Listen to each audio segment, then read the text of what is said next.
Welcome to Sikkim 365 Radio. Dyke looking to the end zone. In stride, and a touchdown to Mike Harley. Sikkim 365 Radio is presented by IdealMRI.com. High-quality MRIs for $497 or less. IdealMRI.com. Your health is important, so is your budget. Sam Johnson has time. Here comes the pressure. Lets it go. It is caught! DeRay Jenkins! 28-yard strike. The 3 o'clock hour is sponsored by Waco Custom Marketplace. Meats, sweets, Texas treats, and a cut above the rest. 425 Lake Air Drive, Waco. Travis delivers. Parchment down to the 1. Parchment atoning for that earlier error. 24 yards on the cusp of scoring. And would you look at that? When you need it the most, Jordan Travis steps up and he uses his arm on 4th and 14. Here's David Smoak and Paul Catalina. And here we go. Friday afternoon. It was nice yesterday, doing a lot of what I would call administrative type work, as we have things to do and places to be when it comes to high school football in Texas. Starts 2 weeks from yesterday. Our first broadcast 2 weeks from today. And then, of course, after that, college football, although there is a game or two that first or last weekend in August. Good afternoon, Paul Catalina. Craig is off today. David Smoak with you. In the studio, Jack McKenzie, Garrett Ross, and also Emery Winter. We will hear from yet another former Fox Sports executive, Patrick Crakes, today, who's a part of Crakes Media. Remember, we had Bob Thompson, who's now become a rock star. Ross Dellinger of SI.com actually did a feature on Bob Thompson, who had basically just stayed off of Twitter because he's a smart man. And then he started to react to some people and what they were saying about college football, television, media rights, and all of that. And now, of course, we've had him on a couple of different times. He's been on other places as well. Ross Dellinger, he's now a rock star. Yeah. And so we have Patrick Crakes, who also, they never worked together at the same time, but both know each other. Patrick will join us today. Pat will join us today in about 20 minutes or so. And his perspective, different eyes, different ears, but maybe the same conclusions. We don't know about what goes forward in college football. We'll check in today with LSU, Minnesota. Also, the U, Miami. Paul's top 5 today. And we also, Paul, Taylor. McCarg. I'll never, ever be able to get that right without it writing down. Taylor, I had a text with him earlier today. He's a part of Sikkim 365's football analyst role and, of course, a former Rice quarterback. So here we go. A couple of lists to start the show today. 365 Sports chat room's already going. I'll be there in a minute. And this is the top 10 offensive lines. According to On3.com, one of many different sites that covers college football, those are the top 10 offensive lines. Michigan, of course, last year with that powerful running game. Notre Dame at 2. Baylor, which had one of the greatest turnarounds from one year to the next ever when it comes to how they played offensively and what the offensive line did under Eric Mateos in that wide zone with Jeff Grimes as well. Georgia, Ohio State, Georgia. Oregon, who ran, remember, through Ohio State. Arkansas 7, Sam Pittman and company. Cincinnati, Brigham Young, a couple of future Big 12s, and Louisville. A couple of things Don't go to the next one yet. No. Michigan and Oregon both ran through Ohio State last year.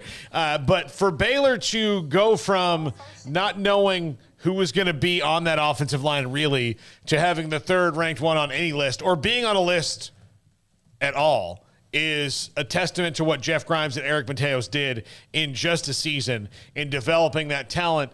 Some of it was transfers like Grant Miller and Jacob Gall, but a lot of the guys were already there. They didn't bring them in. They were there, and they just watered the crops and let them grow a little bit. And so also to be ranked ahead of Georgia, we had Chip Towers on yesterday that basically said Georgia's 15 deep on the offensive line. They're so good, yet the Amarius Mims, who everybody thought was transferring to Florida State, like went, got his NIL offer and came back, and he is the swing tackle. He'd be starting at Florida State and, treated like a god, or he can be at Georgia and win and be the swing tackle. I mean, so that's how deep they are, and Baylor third ahead of them. And, of course, I do think I agree with Michigan. What Jim Harbaugh has done really, really well is build the lines at Michigan. What he hasn't done so much is get a quarterback, which is the most shocking thing to me. And they had good quarterback play last year, but that it took him that long to get a quarterback when he'd been building the line so well was really a surprise. So it would seem to be, if they can be so good on both sides of the ball, Michigan could be back again this year, contending for the Big Ten title, but I'll wait and see on remember, not yet, but remember the 10 teams on that list. Again, this is just one of many. There will be a top 10 for many others. You have yours. That's good. And, by the way, Joshawi White, I want to get to your comment about what Craig said, I guess, this week about A&M, but we will rebut that with what you said as well. And that's fine because it's great to go back and forth. Now, go back to that list of top 10 offensive lines again. Let's go over it again. Michigan, Notre Dame, Baylor. Somebody in the chat room goes, that good old Baylor line. Isn't that the name of the song? Or yeah. Ohio State, Georgia, Oregon, Arkansas, Cincinnati, Brigham Young. Baylor has Brigham Young on the schedule the second week of the year. Louisville now, at number 10. Louisville better be good because Scott Satterfield is on the clock. He, along with Frost and a handful of others. Now, here is Baylor's offensive line coach responding to that list, Eric Mateos. I love the guy. I just love his personality. I love the way he talks about grit over hype or whatever it is. This is Eric Mateos, the Baylor offensive line coach, with a bottle of poison. Now, we have to get a poll here. Emory says it's a GIF. I was told after I said it was a GIF that it's a GIF. Jack thinks it's a GIF. Garrett, what do you think it is? I call it a GIF. It's a GIF. And Paul? I'm GIF. You know why I'm GIF? Because the G stands for graphics. So I don't know what it is. If you're in the chat room, please tell us what it's called. That when there's a moving 1 or 2 second video that you can put up that is response to something. I don't know what it is. Really need to know that. That's kind of something. Otherwise, I can't go through the rest of the day. Now, here are the top 10 defensive lines. Same website, on 3. Clemson, Baylor at 2. Now, I don't know if they're 2, but I do know this. They have a bunch of people back. And then added Jackson Player. On top of that, he was a fantastic player. Local kid, played at Midway High School, who was a fantastic player at Tulsa. Pittsburgh, West Virginia has them early. How about Oklahoma State? Last year's defense was fantastic. And there they are at number 4. Alabama, LSU. We'll hear from Mike Scarborough today on the Tigers at 4 o'clock. Ohio State, Notre Dame, Georgia, Auburn. So there's some of this. We've seen some of these same schools. Now, Baylor doesn't surprise me. Clemson absolutely doesn't surprise me. They've had the best defensive line in the country in a while. The fact that Ohio State is there at 7, kind of believe, like, we've had several different Ohio State analysts on and asked them, is their issue talent or scheme? Because if it was scheme, then that would explain why they got run through so many times last year. Look, Minnesota, in that early game in the season, we're talking Minnesota today, they ran over Ohio State pretty well. Everybody ran the ball at Ohio State last year, and here they have the 7th best defensive line in the country. So that would mean to me that it's not a talent issue, that it is a scheme issue, and Jim Knowles has that to work with. That might be the biggest swing, and that might be why people think Ohio State might be the national champion this year, because the only place they seem to be deficient is in the front 7 last year. And it cost them games. It almost cost them or on defense at all. And when you're recruiting the guys that you're recruiting, you shouldn't be that bad on defense as they were. So if Jim Knowles can get those guys to play up to their recruitment level, then holy cow.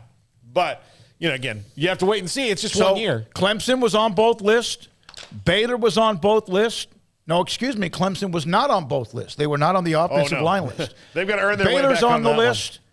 One. Alabama, not on the list, not either one. LSU, no. Ohio State, yes. So Baylor, Ohio State, Notre Dame, and Georgia are the 4 that are on both the lists. Again, just a list. Just like there's preseason Heisman Trophy candidates, and a lot of times it doesn't end up being that person or whatever. So that's where we are with that. Now, there's a debate even now on the chat room. It's Jiff as in Jeff, and then someone else put it's G as in like Gary. Giff as in Gary. I don't know which one it is, but that's okay. Now, there's Texas today, Steve Sarkisian, head football coach, released a statement on a J.I. Hall. He's the wide receiver. A J.I. Hall. That's how I said? I thought it was a J. Okay, sorry. No, it's a J.I. Hall who apparently removed a tire clamp or whatever you want to call it around his wheel. And he had to, he's been suspended indefinitely, Steve Sarkisian. They reacted pretty quickly to this. You know, when you hear about criminal mischief and whatever else, you never know what it might be. We're aware of the situation involving Hall, have talked with his family, have suspended him indefinitely from all team activities for conduct that is detrimental to our program. Here's the issue. It's not that it is, that he removed whatever that is, that lock on your wheel, for a parking fine or ticket. The boot. Yeah, the boot. But here's some of what he has been through. He's had issues for a while, and you know, just enough to be annoying, and just enough to where Alabama eventually said, no, you move on too. And I don't know really what's going to happen to him. It's not my call. I don't care if he's suspended forever or if they bring him back after a game or 5 or 6. I don't know. But he walked in knowing that he was already on the clock. Yes. Yeah, he knew that, and he did this. I didn't even know. I wouldn't even have the wherewithal to remove a tire boot if they put it on there. I mean, the fact that he knew that, I mean, that's kind of wild. But, yeah, you can't be doing those things. And, look, you were at A&M, Dante Hall, who was their electric kickoff returner, had a great NFL career as a kick returner. It was with the Chiefs. What did he do? He was parking. He had parking violations as well, and that's why he got kicked off the team. He kept parking in the president's spot, and R.C. Slocum kept telling him, "You can't park there. You can't park there." And Dante Hall said, "Oh, well, nobody ever parks there." And he said, "Well, it doesn't matter. He's noticed the 3 times you've been there," and so he got in trouble for parking. Chris Ricks at Florida State got in trouble for using a handicap thing. Got suspended for the Sugar Bowl. There are lots of guys parking issues. They take these things seriously because... Wasn't there a player at Baylor who was at Baylor that had like 50 violations, parking violations? And I'm throwing that out there because I wouldn't remember that probably with anybody else. But I think there was a guy that had just a bunch of them. Yeah. I don't know, about 50. And part of the reason you have to be suspended for these things is if they let you go, then why have parking rules? Like, why have those rules if you can just break them willy-nilly? And then it also feeds into the football team's entitled. And that's probably the biggest reason that Steve Sarkisian did this, is that you can't just let people go on minor offenses when you're trying to fight a team that is got entitlement built into it for over a decade and haven't done anything. And they almost admit to that. Yeah. And so, again, this is it's just someone who's, a very tall, lanky, explosive type player, but he kind of probably walked on campus, I would think. I had back and forth with Jeff Howe, who covers Texas, and I said, you got to be smarter than that. But you got to give Sarkisian and Texas credit. They did react immediately, at least as soon as that thing came down the same day from what it appears they did. Now, back to the chat room for a second, and I just lost my page, but I mentioned his name earlier. Craig was talking about A&M and overrated, and they're ranked number 6 or 7 in one of the preseason polls. And he was talking about how they're 8-4, and they're 8-4, and they're 8-4. And the young man who's an A&M fan said, well, wait, that's not true. Just 2 years ago, they had 1 loss. Okay, in 8 of the last 9 years, since post-Johnny Manziel's Heisman Trophy team that was 11-2, 9-4, 8-5, 8-5, 8-5, 7-6, 9-4, 8-5, 9-1, 8-4. To sit there and say they pretty much are always 8-4 is very, very accurate. Now, were they 2 years ago? No. In fact, there was a discussion maybe they should have been a part of the playoff, but it's pretty damn accurate. It's probably the average of all those years is probably pretty close to 8-4.5. Yeah, the exception doesn't prove the rule, and part of that, and I'll tell this to any A&M fan who wants to hear it, start expecting more. I said it on the show yesterday. We talked about A&M at length. They're paying Bentley prices and getting Ford Explorer results. Everybody likes the Ford Explorer. It's just dependable. You can get around. I've driven one. I have one. You have one. It's great. I have a really nice one, too. But it's very nice. If you paid a Bentley price for that Ford Explorer, you'd probably be pretty pissed off, wouldn't you? Yeah. They need, if they're going to pay these Bentley prices for their coaches, for their facilities, for the NIL, if that's what's going on, then they need Bentley results, and that's not what they're getting. They're getting they're very reliable. You can look out and look. They're going to be in a bowl game every year. They're going to beat a team that's better than them in the SEC pretty much every year. But I know they're also going to lose to two teams that are worse than them in the SEC every year, at least.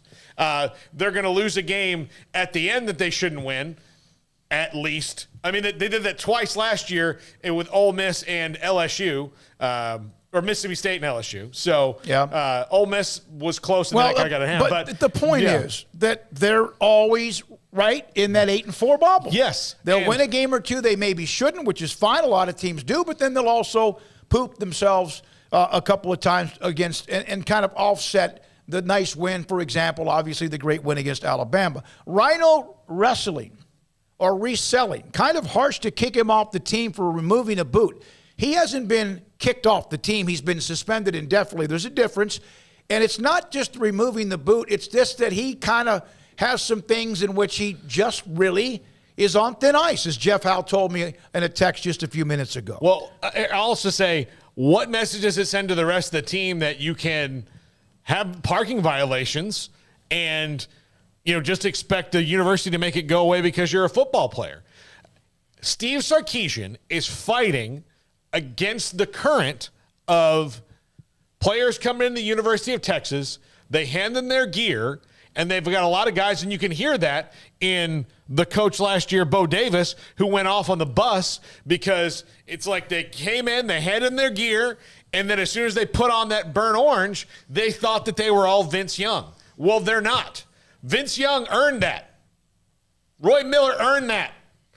Quan Cosby, Jordan Shipley, they earned that. They did it by being the best. Mac Brown and his staff, and they earned that by being one of the best college football teams that's ever rolled out in 2005. And then a great season again in 2009 and a decade of being in the top 5, top 10. They did that. Since that time, though, none of them have done that, yet the sense that they have done something generationally remains. Yes. And this is not me saying this. This is countless Longhorn players saying this publicly or privately, saying it, that's the biggest thing that they have to fight is these kids walk in and think they've done something. And if he just lets him off, then you start feeding into that like, well, you're a Texas football player. You should have to pay for parking anyway. Yeah. Oh, by the way, Chris Nelson, again, the guy that made GIF says it's pronounced with a J. GIF. Just the guy? We don't have a name? I mean, this is from Chris.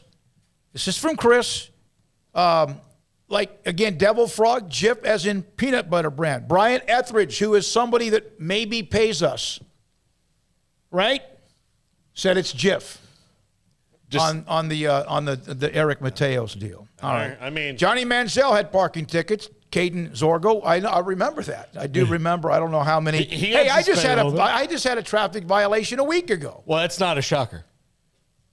It's actually the first one I've had, at least that is on my record, because defensive driving is a thing. Yeah. I hate that class. And this time I just flat paid it. All right, let's see. From Katie Rader, Ags were average in the Big 12 and Southwest Conference, whatever made them think they were going to be any different flipping to the SEC. They're right there on the edge. Now, they did have a stretch where they won the Southwest Conference. I'll debate you at the end of the Southwest Conference. When the Southwest Conference broke up, they were by far the best team in the Southwest Conference. They had passed Texas and everybody else. Now, that breaking up was pretty bad for them, and they won a conference title 2 years later. But, they were – that's kind of what's the miserable part about it for A&M is that just when the Southwest Conference was breaking up because it wasn't relevant anymore, remember they went 12-0, and nobody was like, they can't play in the national championship. They're in the Southwest Conference. That league's garbage. And so they had this great season. They got put on probation. They had all this stuff. The Southwest Conference breaks up. They win a Big 12 title. Nothing's ever come of it, The bottom line is we can go through an historical perspective of A&M through all of you, and Paul knows it as much as anybody growing up in an A&M family. The last 9 years, 8 times they've had four losses or more. And so what Craig was mentioning was really on average. Yes, they were 9-1 back in 2020 during the COVID year. All right, we'll come back. Pat Craig's Media, former Fox Sports executive. He'll join us. Got a couple of pretty cool little videos or images. One of them, we'll do it later at some point, is of a Baylor fan who's getting married, and his wife asked him about what should the groom's cake look like. It's pretty damn impressive, to be honest with you. We'll have LSU, Minnesota, and also Miami today on the clock when we talk about what they're doing. Plus, Taylor McCarg will join us on Sikkim 365 football. I know. I just guessed. All right, Sikkim 365 Radio, 365 Sports. TFNB Your Bank for Life is the official local bank of Baylor Athletics. Find out why more Central Texas are making TFNB their bank for life. Sign up for our Edge checking and savings accounts to earn interest or cash back. With 5 convenient locations and an award-winning mobile app, banking has never been easier. TFNB Your Bank for Life. Member FDIC. Boots add protection. Good boots help you climb better and move forward faster. And when your son or daughter steps into the boots of a U.S. Army officer, they also learn how to lead. In these boots, they'll gain more confidence with expert training in one of more than 150 occupational specialties. In these boots, they'll stand a little taller and lead a team with diverse backgrounds and areas of expertise to successfully accomplish whatever challenge comes next. In these boots, they'll earn respect with valuable experience from day one that will give them solid footing for success into the future. Highly qualified candidates who earn a spot on our team can receive comprehensive health care coverage, college tuition assistance, and a bonus of up to $40,000. See all the things your son or daughter can achieve in our boots at GoArmy.com. U.S. Army Waco Recruiting Company, 254-598-8131 or 254-776-1543.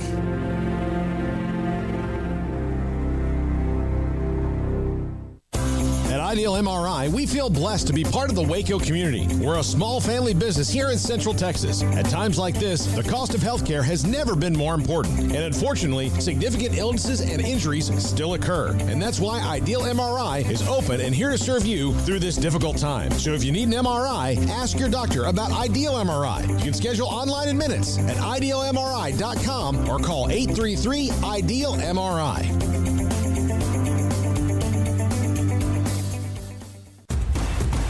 Hey, this is Bryce Petty, former starting quarterback and 2-time Big 12 champion, and I know firsthand the importance of being in top shape both on and off the field. So listen up, men. If you're feeling beat down day in and day out and looking for that high-performance edge that separates the men from the boys, then look no further than the Petty Clinic Low T in Waco. Petty Clinic is a comprehensive men's healthcare clinic with an atmosphere catering to men. Board-certified Dr. Kent Petty has a special interest in offering the highest quality medical care to men of all ages. Some of the services offered include screening and treatment for low testosterone or thyroid, infertility, high blood pressure, diabetes, high cholesterol, sleep apnea, while offering comprehensive wellness exams and complete men's health lab panels. High performance men, remember, it's not just a Petty thing. This is Bryce Petty, encouraging you to reach out and Google search Petty Clinic Low T or go to pettycliniclowt.com and get your complimentary lab screening today.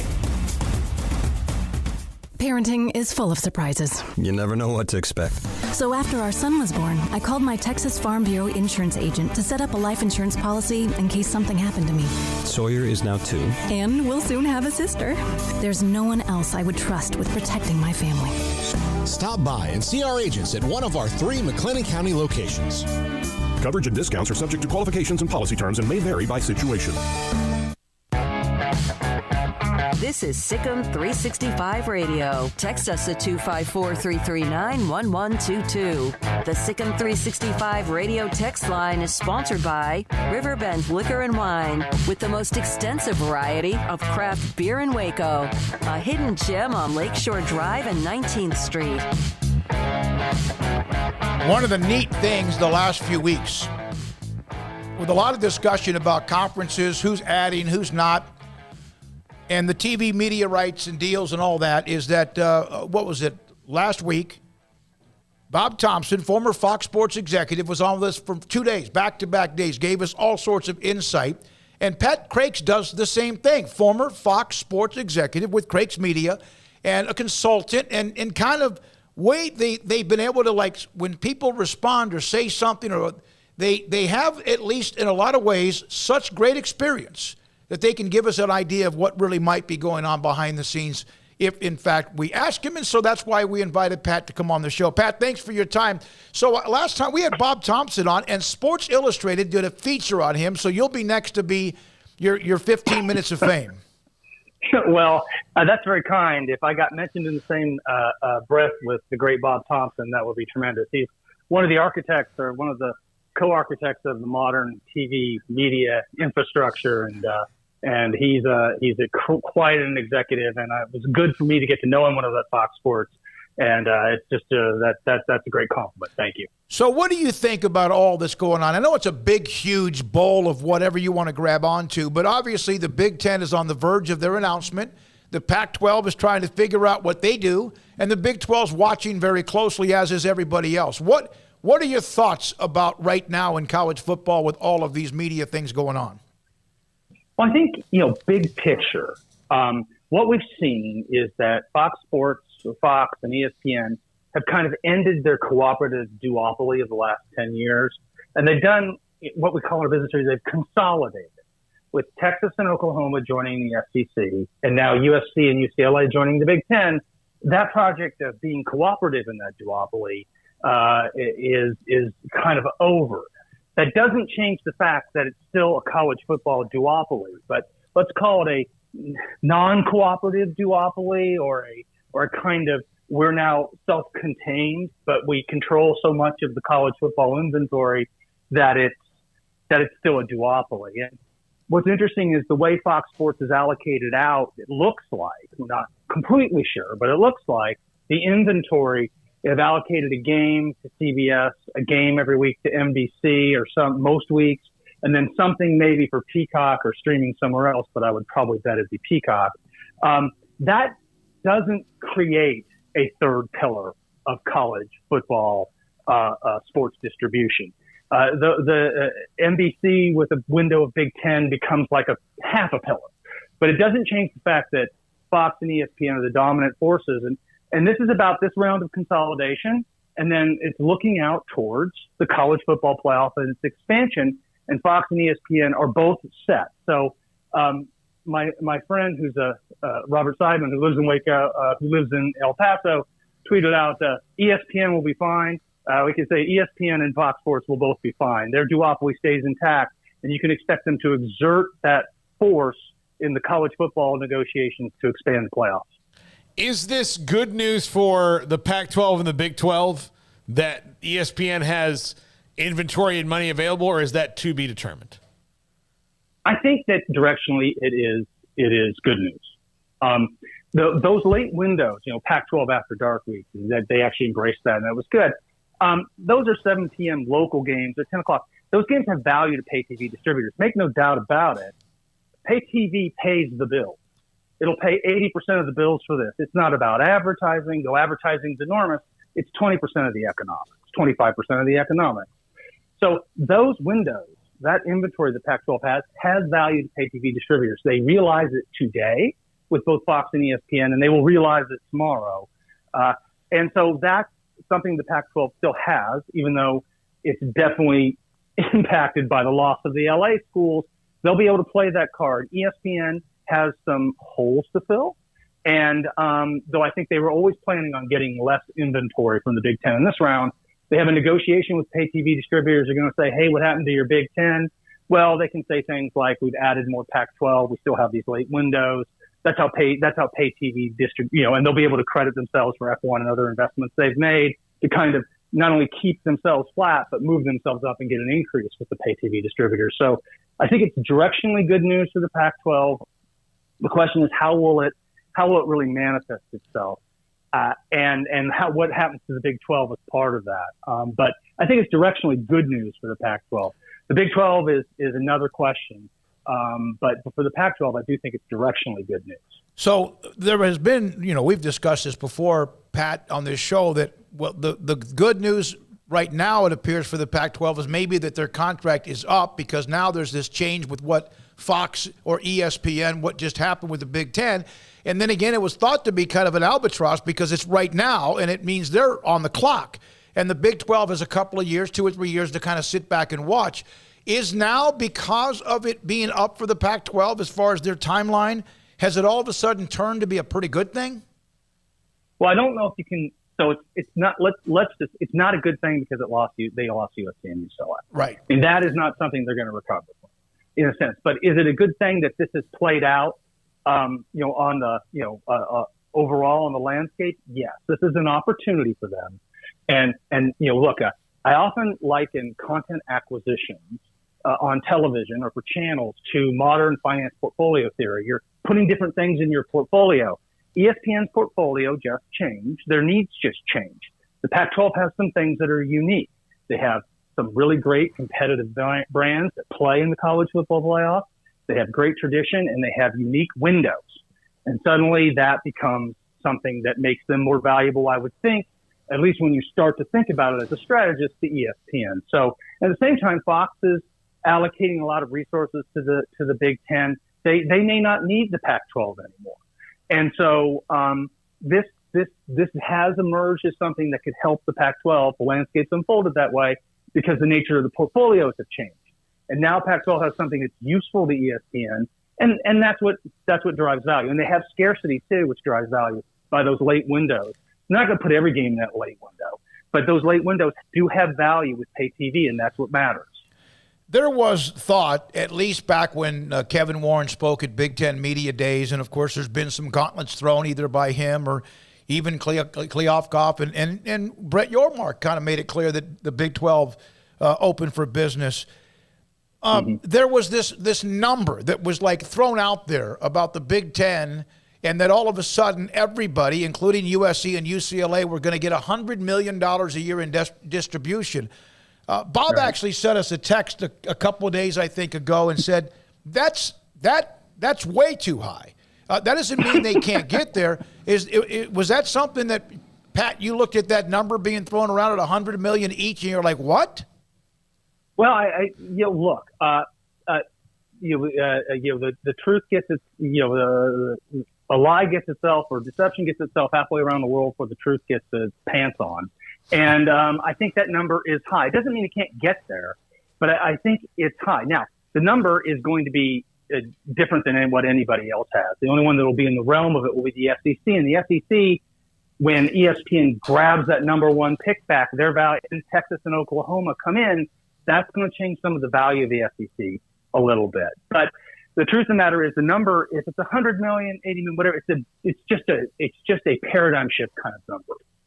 And it reflects the importance of college football as a top 5 reason to have a pay TV bundle in an era in which the established pay TV bundle is in secular decline, but makes more money than ever, keeping people inside it for a reason. Sports and news has emerged of that.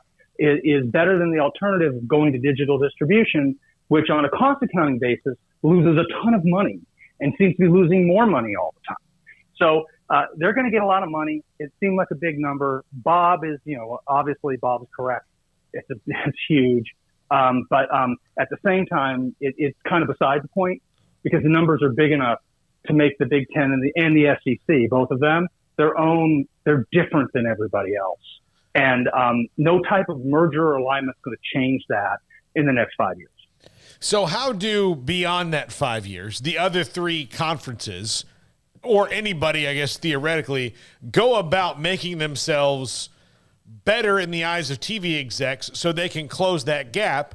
Because if I'm Clemson and I'm making $36 million a year and Rutgers is making $80, I might be a little miffed about that. Well, well, Rutgers is the home of college football. Yeah. But God bless them. But your point's well taken. I think that first of all, because of the value of college football overall, even before any of this realignment was going on, they're going to draft off of that some overall. But they need to figure out a way to keep the Big Ten and the SEC in the front windshield. All right, and barring the best schools across those 3 conferences, you mentioned finding a way to get out of their deals and assembling a new super conference, which seems really hard to do. They're going to have to figure out how to kind of do that front windshield kind of positioning. I think the ACC has a good advantage in the sense that they're core to ESPN and they're already there. ESPN created their channel for them. They have a long deal, but partners have conversations. And I won't predict that they're going to end up with more economics somehow, but I wouldn't shock me if there's a change to that deal somewhere at some point here. We have had as far as the go ahead. Go finish the second part. I'm sorry.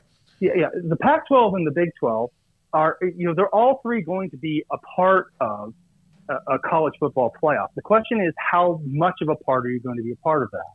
And ESPN, going back to the ACC, they are part of ESPN. ESPN is going to be part of an expanded college football playoff. That's good for them, right? The ACC. The Pac-12 and the Big 12 need to get a piece of that too. On their own, they have great value. I talked a little bit about the value of the Pac-12. The Big 12 has great value too. They just don't get a real shot at this until 2025.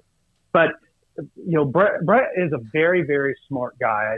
I know Brett, and he's a great choice for commissioner. Figuring out how to create value together, in my opinion, this is my opinion, has always been the right thing for the Pac-12 and the Big 12 to do. I think the Pac-12's got some opportunities right now, but I'll be honest, and just at the risk of getting calls from my friends at ESPN, I think there's an opportunity for ESPN to figure out how to make that happen in some way, because they've got the space. I mean, remember, ESPN has the most distribution, 4 linear networks that are programmed, a broadcast television network, and 22.5 million subscribers inside their standalone streaming product. They've got the distribution heft to take everybody on that's left. Will they do that? They've got to look internally at what their strategy says. This didn't surprise them. I mean, this caught everybody a little flat-footed because it came together pretty fast, but nobody's shocked that we were going to have some kind of consolidation like this, I don't think. So they're going to move fast to get their own house in order. And I wouldn't be surprised if down the line, ESPN figures out a way to get enough value together from the 3 non-Big Ten SEC conferences to create incentives and economic value in a college football playoff that works for the conferences and ESPN. They have an incentive to do that.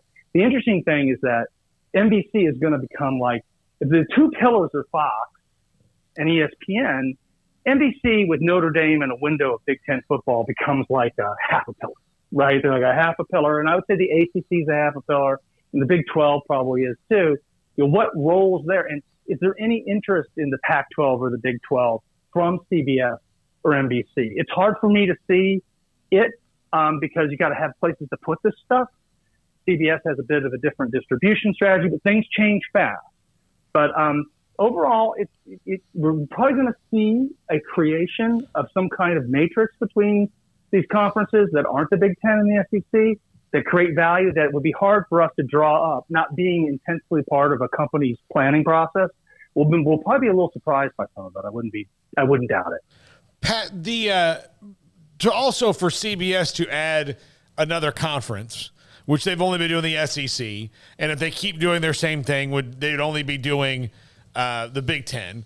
And Fox has added, they have Notre Dame and they've added this Big Ten. But if they were to add another conference, they would essentially be saying, which has not been their MO for a long time, that at 12, 3, or 3:30 and 7, they're going to have games all the way through the day. But that would be a complete shift. So would that shock you if they did something like that? Well, it would shock me a little bit on broadcast television. It would force them to reevaluate the role of CBS Sports Network. CBS Sports Network is a well-distributed pay TV channel that's not rated by Nielsen Media Research because it's very expensive to do that. And they would have to, remember, Fox has a pay TV channel, a broadcast channel, but they don't have a streamer, but they have enough to get their distribution work done. And they're totally committed to sports. On the broadcast side, so you can clear out the space. CBS, it has a much more diverse programming mix. And taking time away from broadcast affiliates is not necessarily something that's easy to do because they get to program that time and keep all the money themselves. When the network gives them programming, they get less units in it. So it's got to be something that shows a lot of value for the affiliate body. And there's like 200 of them. At the same time, CBS owns like 15 of them, I think. I don't remember off the top of my head, but they own some of them. And those retransmission fees from broadcast count a lot. So they could shift their strategy. But that's why I say I think that they're probably set where they are. It's NBC that has to make some decisions about what they want to do with the USA now and maybe even the broadcast television network. But they could add an extra window, either one of them. I just think it has to be valuable enough to make sense. And that goes back to, are the Pac-12 and the Big 12 in their current configuration valuable enough to create another incremental window? Do you think, and do you want to be in the postseason college football game? I think it's clear NBC would like to do that. CBS, they may choose a different route to value creation, but their resources also, which, by the way, is a perfectly legitimate strategy, and they're happy with their one game of Big Ten. That could be the case. Pat, the Big 12 reacted almost very quickly with what they did with Cincinnati, Houston, UCF, and also Brigham Young. And obviously, Bob Bowlesby and the Big 12 were on the canvas, and they've been there before because of what's happened back 10, 12 years ago. How important was that, not just at the time, because it seemed to stabilize everything when you lose two huge names, but how important is that now, going forward with what we see now, today? I think it's pretty important. If they didn't have those schools, I'd be really kind of bewildered about what direction they're going to go. And so I think adding those extra schools, those schools are rising football powers, and they are competitive. And for crying out loud, Cincinnati was in the college football playoff last year. These are schools that have been competitive, are committed to football as a primary sport at their schools. And that's very important. And they match up well because there are multiple programs in the Big 12 that still feel that way. And while, it's hard to say, I don't want to disparage anybody, but look, Texas and Oklahoma are hard to replace. But the point of the matter is that if they didn't have those extra schools right now, kind of the best of the rest, they'd have a lot less leverage and a lot less to work with as they navigate the next 2 years to try to get as much value as they can, keep Fox and ESPN in the front, keep the Big Ten and the SEC in that front window, and figure out a way to get as many access points to the expanded college football playoff as possible. So you're saying that a lot of discussion, Pat, I know we're keeping you a lot longer than I said. I hope you don't mind because it's great information and insight because of your experience and knowledge. But there was this, there's going to be the SEC and Big Ten, and they're going to both play each other for the national championship in some kind of 6, 8, 10, 12. But the other schools that are still Power 5 or Power 5 now, they'll be a part of it. They just may not have as many pieces to the puzzle. Well, that's right. So how is this going to get organized? I mean, theoretically, okay, if they really wanted to play hardball, the SEC and the Big Ten now could theoretically create their own playoff and just invite who they want that's not part of the SEC and the Big Ten. They could probably get away with that. And so that's an enormous amount of leverage, and their media networks draft off of that. So when we come back in to look at an expanded college football playoff, you're going to need multiple distribution points. You're probably going to want multiple networks bidding. That's Fox and ESPN, right? And so if you're a conference, you want to either actually be a part of their ecosystems, or you're going to have to find a way to make it so that you can't be ignored or your media partner can't be ignored. And that's the challenge, right? Because in reality, if somebody really wanted to get, pithy with the SEC and the Big Ten, they literally could start their own system.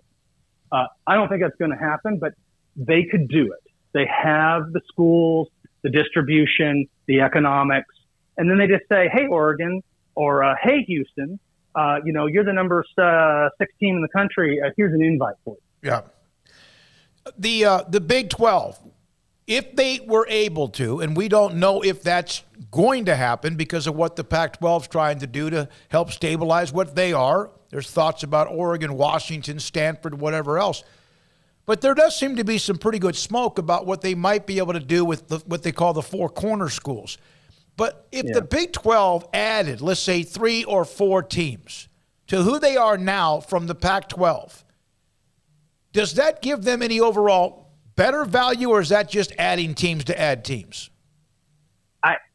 Look, we're at a place now with ESPN and Fox where their core conferences add so much value that it's hard to see how adding anybody except somebody who's absolutely going to a pay TV distributor say that's worth more, like Notre Dame. It's hard to see how much more incremental money you can get for that. Mm-hmm. Maybe there's a possibility if the Big 12 could expand with the four corner schools that it could get more than what it's getting right now on its own. And maybe on a small basis, it makes more. But we're at a place now for ESPN and Fox. That would have to be for somebody else.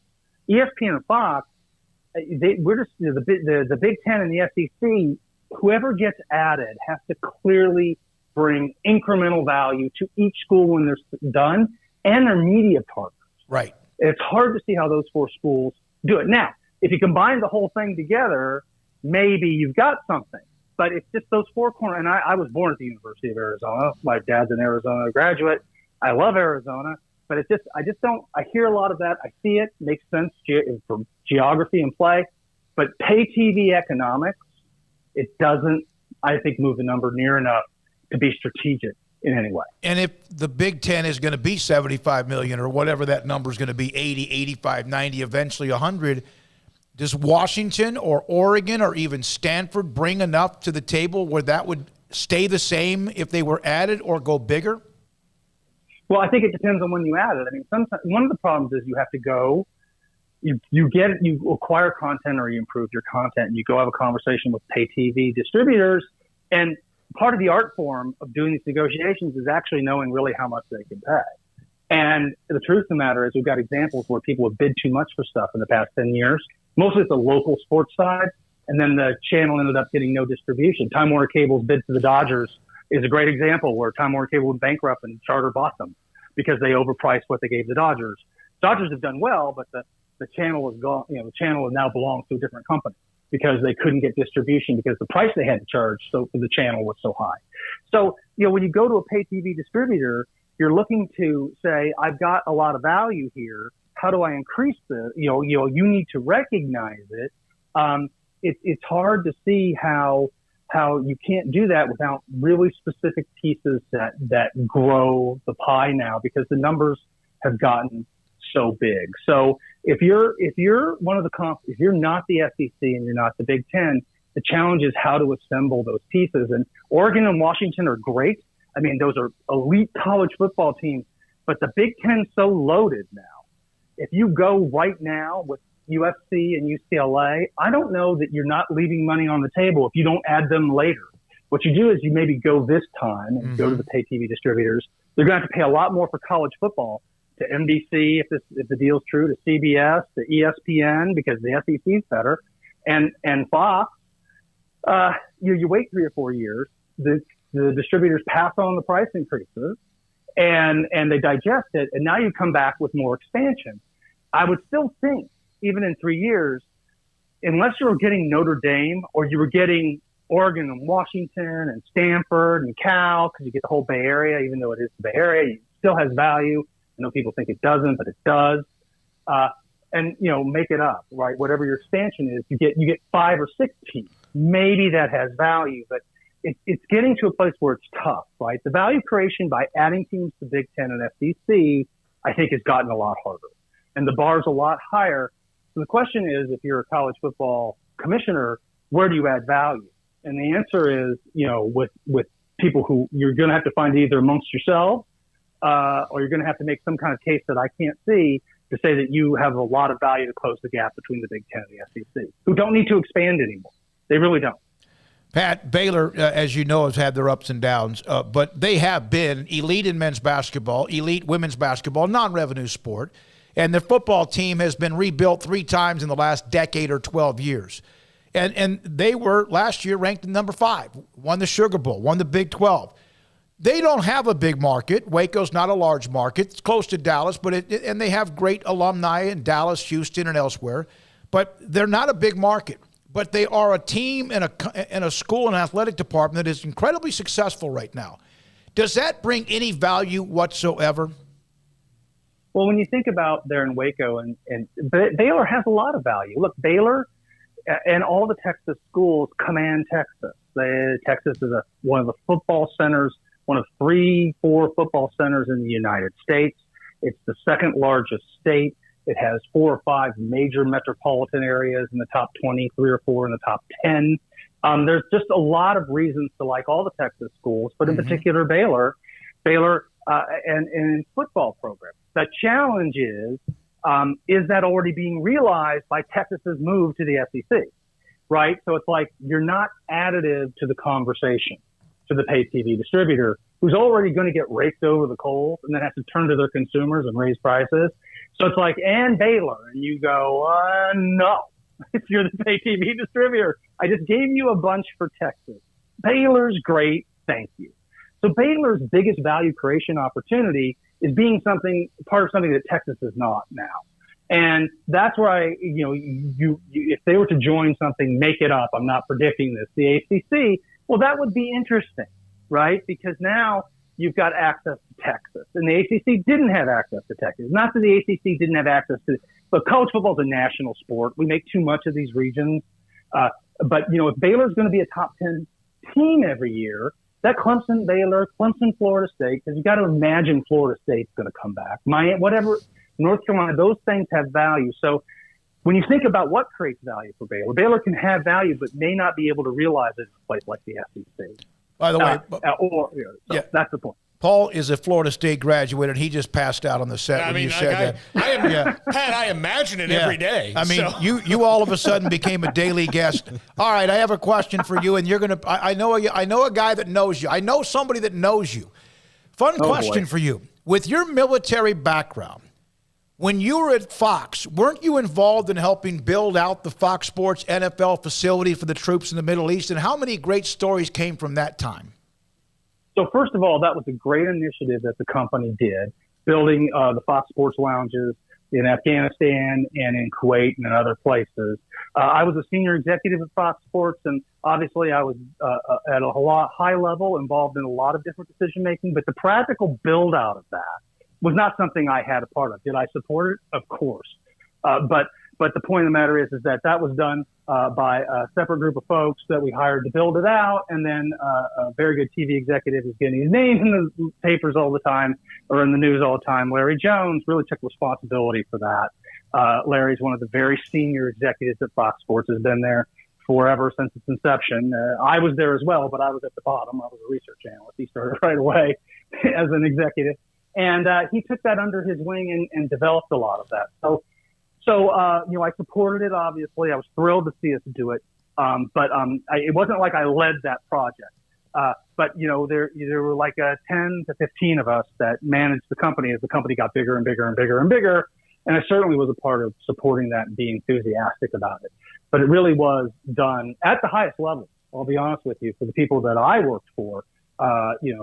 David Hill and Eric Shanks and Larry was the person who helped put that together with the production team and everything else. But when you build out those lounges, Fox Sports is giving their marks and everything, and we're listening to people, but there's other people building the actual physical facility. What I think we did a really great job of is making sure that we always embraced and highlighted the role of the military.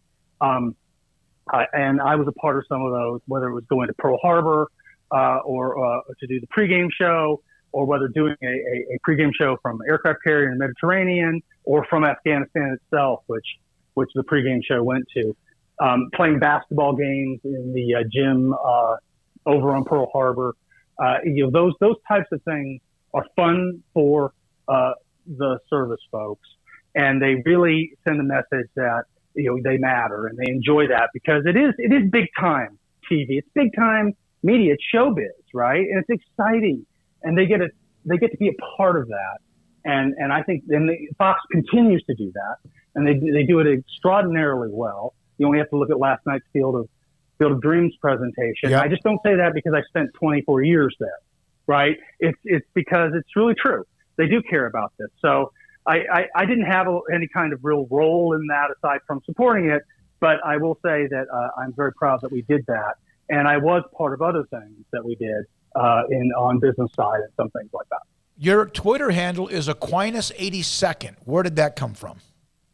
Aquinas, St. Thomas Aquinas is my patron. It's very simple. He's my patron saint, and I spent 3 years in the 82nd Airborne Division active duty as an enlisted man. Yep. And then I went to officer candidate school and became an officer. One of the elite of all time, the 82nd Airborne Division.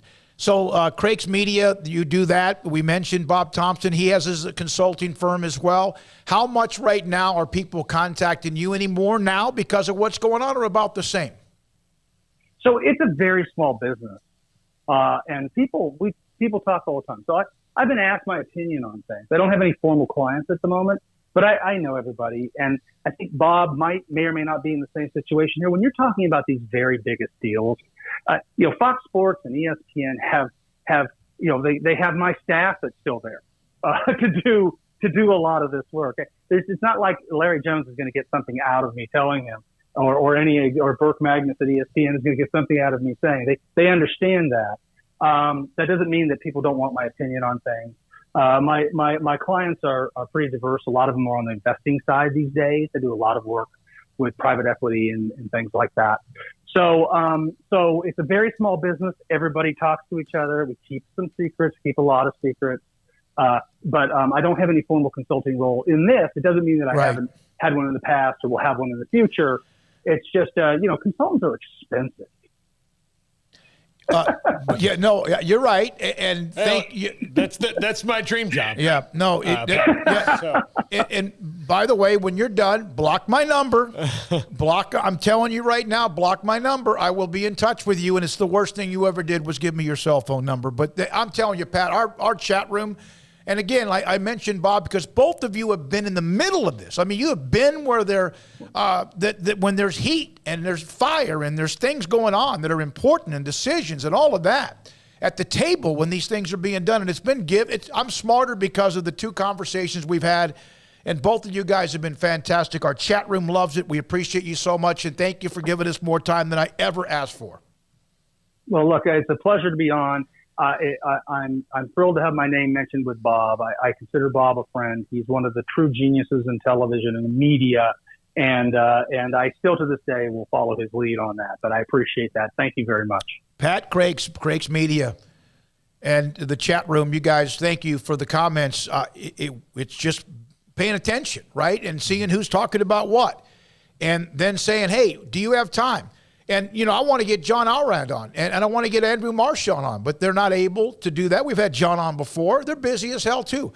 You cannot be told no, and you surely cannot be told yes if you don't ask, are you available?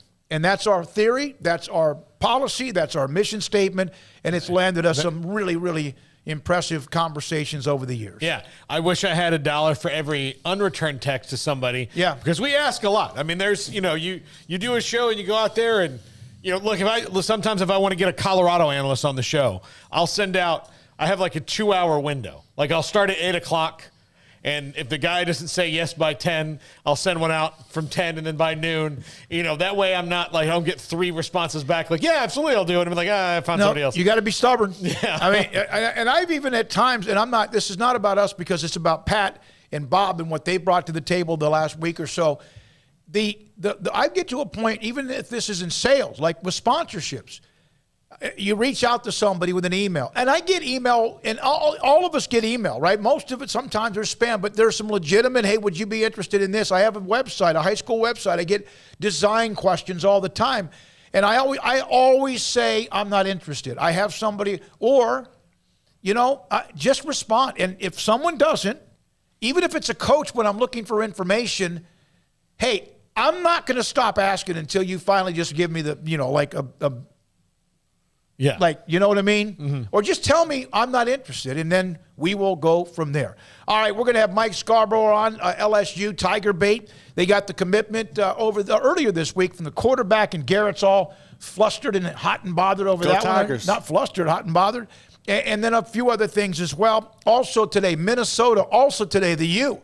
And you and us and we. And here we go, Sikkim 365 Radio and 365 Sports.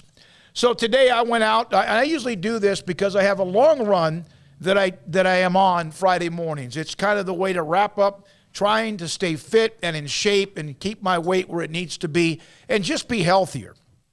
But when I'm done and I decompress, then I go, what the heck am I going to eat this weekend? And you know what I'm going to do on Saturday or Sunday night? I've told you this. I'm going to get a bone-in ribeye, big, thick Alpha Dog bone-in ribeye, and I'll do that. And I went by Waco Custom Marketplace earlier today after going by the grocery store to get some other things as well. And I got 4 big, thick Alpha Dog bone-in ribeyes, one for tonight or maybe tomorrow, and the others that I'll sit there and package up and come back and get them later. But they also have chicken breasts that are monstrous. I mean, they are fantastic. Went by and got that there. And right now, the mahi-mahi, $13.50 a pound. Boneless pork chops, $1.85 a pound. Also, the top sirloin steak at $5.75 a pound. Sometimes I'll do that when it comes to maybe making some fajitas or some sort of stir fry. It is a fantastic place. Great people. The Bauer family at 425 Lake Air Drive in Waco. Cars priced right both day and night. Average your car in Texas. Trucks built for you, red, white, and blue. Average your car in Texas. Cars that zoom with lots of room. Average your car in Texas. Count on us, a dealer to trust. Average your car in Waco, Texas. One size fits all. That may be all right for an adjustable belt or cheap sunglasses, but when it comes to your financial needs, no one wants a one-size-fits-all strategy. Ben Erlinson, your Edward Jones financial advisor, knows that his most important goals are yours. That's why he takes the time to understand your needs, knowing you. That's how Edward Jones makes sense of investing. Ben Erlinson, 100 North 6th Street in Waco, 254-759-8533. Edward Jones, member SIPC. Did you know the average American pays over $500 a month for their car payment? What would you do if you didn't have to make that payment for 90 days? Where else could you use $1,500? Keep your car payments at Genco. Buy new or refinance your current vehicle and have no payments for 90 days. Take advantage of our low rates and no payments for 90 days. Only at Genco. Subject to credit approval, membership eligibility, and loan policies insured by NCUA. My money, my future, my credit union. Genco.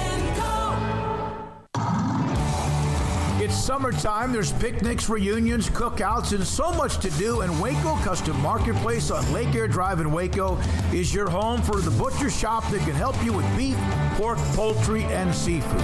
They are spectacular at being able to deliver you whatever cut of steak you want. Bone-in ribeye, however thick you want it, that's great. They'll do it. Sirloin, T-bone, porterhouse, bacon-wrapped filet. And, of course, as I mentioned, they have pork, poultry, and seafood. Their Norwegian salmon is spectacular. Also, all of the sauces and seasonings you'll ever need, all the ingredients you'll ever need to make sure you have that perfect, flawless taste. So it's delicious whenever you take something off the grill. And a full-fledged bakery as well, with fresh baked bread and kolaches every single day. Up and down the aisle of Waco Custom Marketplace, you also have what you need, from knickknacks to snacks to more, at 425 Lake Air Drive in Waco, Waco Custom Marketplace.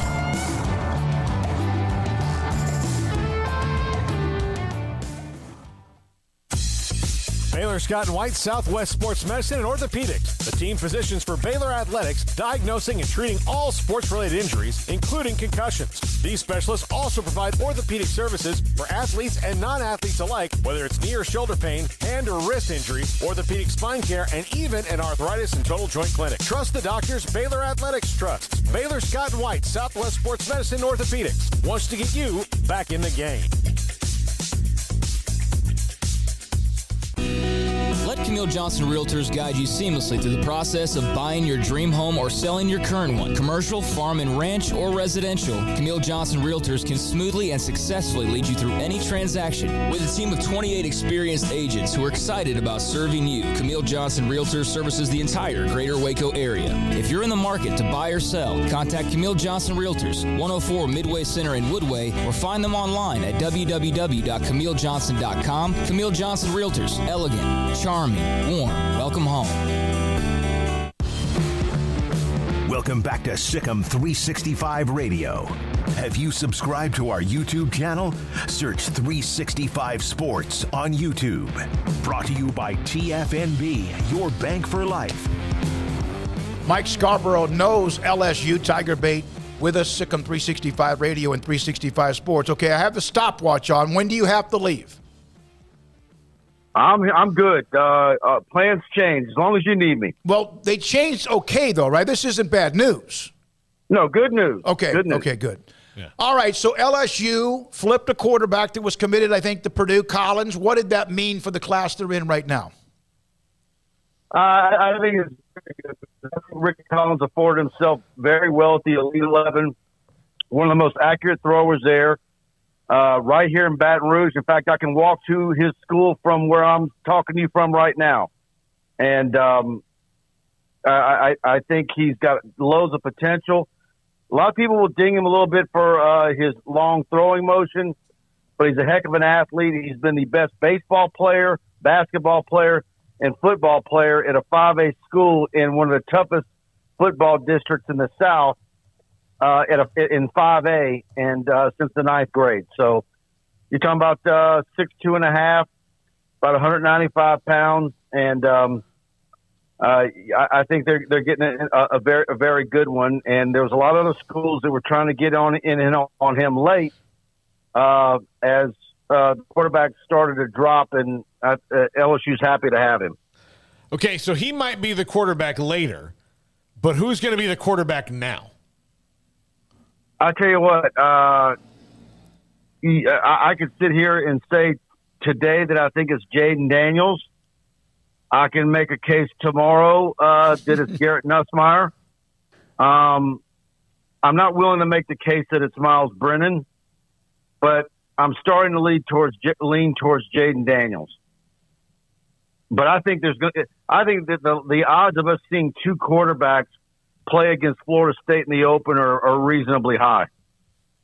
Is that good news or bad news? It could be both. It could be. You have a package for Jaden Daniels because he's the more athletic and can run and do things on the move, or it could be where your starter falters and you've got a short hook on him and you pull him. That's the worry when you come out of spring with three quarterbacks, and we're not counting Walker Howard, who they want a red shirt. But with three quarterbacks, nobody's separating themselves. And anybody who's been to practice or saw them scrimmage or went to the spring game can make a case for all three. Do you have a bunch of guys who are barely average? Or is there a couple of guys who can give you average or better play? I don't think we're going to know until the season starts. When we talk about Oklahoma, we talk about the amount of turnover that they've had this year. And while everything appears good, they got a good coach in Brent Venables. They got good transfers. Everything appears to have at least stopped the flooding in the boat. But you don't know because there's a lot.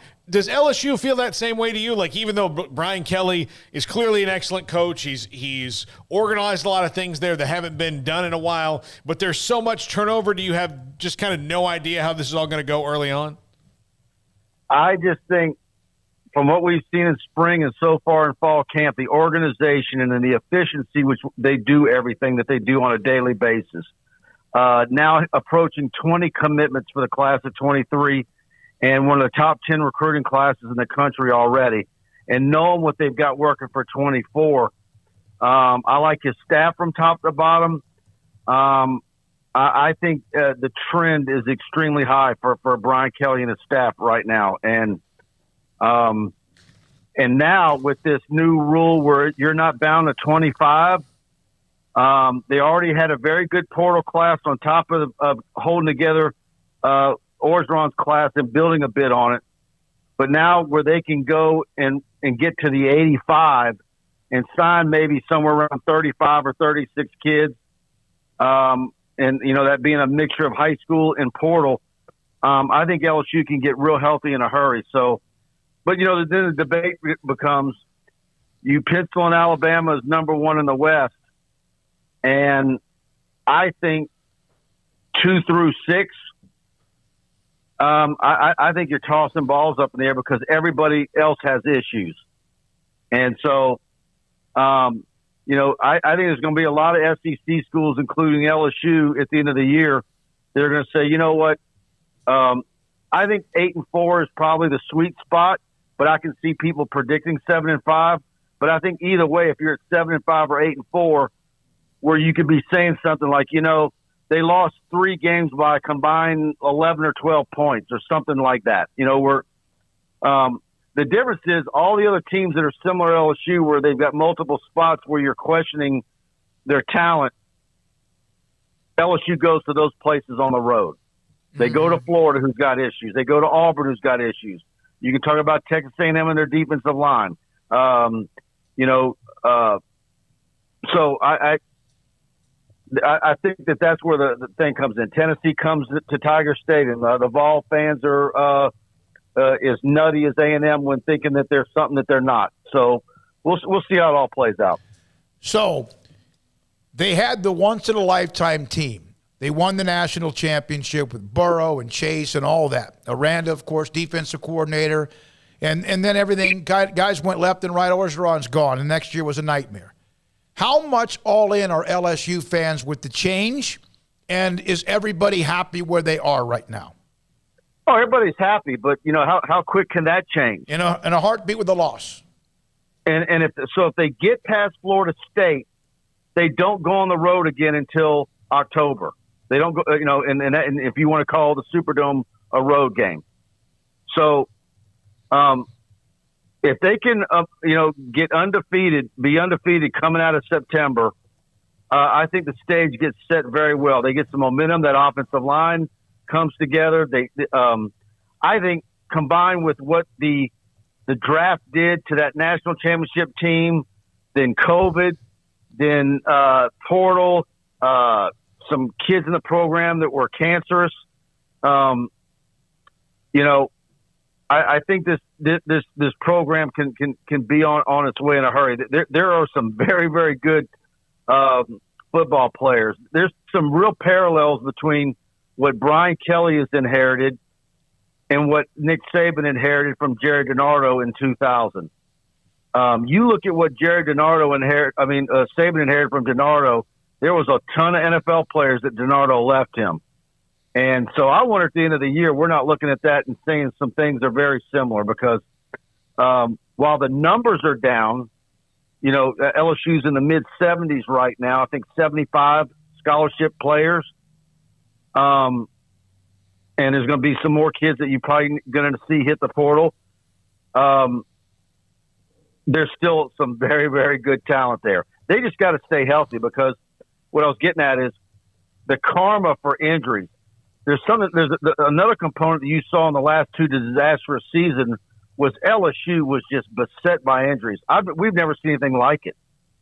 And so I think that's going to be, something to watch out for. Right now, knock on wood, the only injuries that we're talking about with LSU players is Jack Besh with shin splints, Garrett Nussmeier with an ankle, and Brian Kelly says he'll be back either today or tomorrow at practice. So if they can avoid catastrophic injuries, which I think they're due after what they've had the last 2 years, I think they're going to be in darn good shape to meet expectations, which I think are 8-4. But I think the difference between the teams that maybe hit 9-3 in the SEC and 7-5 is going to be paper thin. Mike, you mentioned like some cancers on the team and all that. Some of that is national championship hangover, right? Where everything was so good, people get entitled, people, think they're hot stuff. Does Brian Kelly coming in so quickly after that, as opposed to, 5, 6, 7 years of kind of that entitlement growing, help them turn that corner quicker out of that? I think so. Then look, you had guys like Eli Ricks, who's now at Alabama, a bunch of me guys that you recruited from out of state. I think that's why you saw early on with him when they were going to the portal that they were looking for Louisiana kids to come back, kids that didn't get initially offered by LSU but had success at either mid-majors like UL Lafayette, et cetera. 2 defensive backs from Arkansas coming home that played. So, Kelly immediately came into the program, and the cumulative grade point average in one semester of the team went up like 4 points, like 0.4 in one semester. So that's a big part of it. He's demanding, and the looks on these kids' faces, they want, I don't know if use a bad word, or they want the daddy guy. They want the guy who's going to say, "This is how we're going to do it," or else. And they've all they're loving it. Football players want that type of structure, and that's your successful programs have it. Yeah, sometimes when people think of he's a player's coach, that doesn't mean they're loosey-goosey, but some might be. They might be a little bit more of that. But in the end, yeah, I've had many players have said, no, I need that. Whether his teammates need it or not, they need to have someone with a thumb on their forehead a lot. Now, you wish you didn't have to do that, but it's part of growing up and part of so much going on with student athletes this day and age. Hey, LSU had a player enter the portal. I asked you this, but I'm going to ask it on the air. A defensive back, a pretty good player, at least out of high school, entered the portal, and somebody asked me, is that someone who Dave Aranda recruited? Just to clear that up, you said that's not somebody that Aranda recruited when he was at LSU? Yeah, Demario Tola. No, he wasn't, because he was only a freshman last year. Okay, all right. Do you wish Dave Aranda was the head coach at LSU right now? No, I don't. But I like Coach Aranda. Y'all know better than me, but it's. I'm gonna be real curious to see what Baylor does this year. I think they could spoil a lot of people's years. Depending on how the ball falls for them. But I like Coach Aranda. Well, and I'm not saying it because, my God, no, he's not going there. He wasn't interested in there, not even sure if they reached out to him or not. He's perfect where he is right now, and hopefully for the long term as well. And I think that Brian Kelly, despite sometimes people taking pot shots at him or whatever, he has won. Am I right? Has he won everywhere he's been? Absolutely. He is the winningest active coach in D1 football. He is the winningest coach in Notre Dame history, and LSU went and took him away. From Notre Dame? Yes. Like USC took somebody away from Oklahoma. You don't see that often when blue bloods. But could you ever imagine in your lifetime that the winningest coach in Notre Dame history would leave Notre Dame for a school like LSU? And what does that say about Notre Dame? It says a lot about LSU, and it says, it says a lot about where LSU has come since then. Yeah, absolutely. Yeah, because I really don't think it was a money thing. I think Notre Dame could have gotten the ballpark. A guy who's going to uproot at 60 years old and come down to Louisiana, culture shock, a born and raised in Massachusetts. But there's one thing that we're seeing, and, of course, Jay Bramlett was the punter at Notre Dame, and now he's at LSU. And he had a very revealing interview. He was awesome the other day. We got him for an interview. And he's on the Ray Guy list with 2 years of eligibility left. There's a lot of things that buttoned-up persona that he had at Notre Dame that maybe you have to have as the coach at Notre Dame that you can shed in South Louisiana. And he absolutely has. I just get astonished by the regional and national media. I was there in the Assembly Center when he came out at mid-court and allegedly talked in a Southern drawl, and I'm a guy who notices everything. I didn't even notice that. That was only the people out of state that noticed that. I thought nothing of it. I think most people hear that way. And then we woke up the next day and all the national pundits and we're having fun with him or taking him to task. But I think he's absolutely loving it here, and I think he's a fit. I mean, the best coaches in LSU history in just about every sport were carpetbaggers or guys who came from out of state. A Jewish baseball coach from Miami, Nick Saban from West Virginia, which I can consider the North, and came from Michigan State. Dale Brown from Minot, North Dakota. Yep. On and on. Yep. Hey, by the way, you made a comment that you think Baylor might spoil some people's seasons. You know that they're the favorite, right? Well, ask some of those blue bloods if they think they're the favorite. Well, ask those blue bloods how they did against them last year when they weren't the number 8 team in the. And I'm having fun with that. And that's again, part of it is getting there and what Dave Aranda and his staff discusses. Can you sustain it? Can you clear it and go back and do it again? That's how you become, over the years, decades, a blue blood. You have to do that consistently over the years. Man, it's always great talking to you, man. All right, does Kelly like jambalaya or gumbo?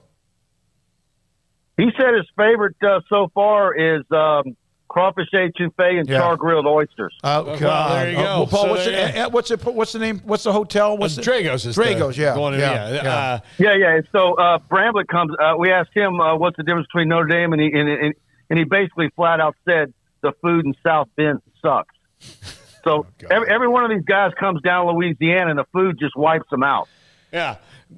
There's no competing. It's very tempting. No, it's incredibly tempting. It's unbelievably tempting. And by the way, that is always the deal in recruiting. When we write our recruiting updates and we're talking to kids who come in from out of state and they come with their parents, when you say, well, what was your favorite part of the trip? You can book it one of the top 3 things, whether it's the facilities or getting to know the coaches. They're going to throw in something about the food. It happens every time. So that's a recruiting tool. There was somebody in the chat room that mentioned, and I've seen Notre Dame and those who cover Notre Dame mention this, that at Notre Dame they were getting the 3 and 4 stars. LSU gets the 4 and 5 stars, correct? And is Kelly? Can you see that now? Is that already something? Yeah.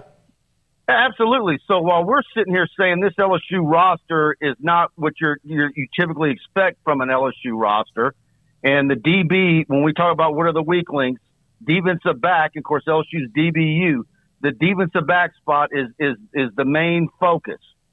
But I think Brian Kelly's out there saying, man, these people think this roster is subpar. He's probably looking at it saying, this position is better than the one we had at Notre Dame. This one's better. This one.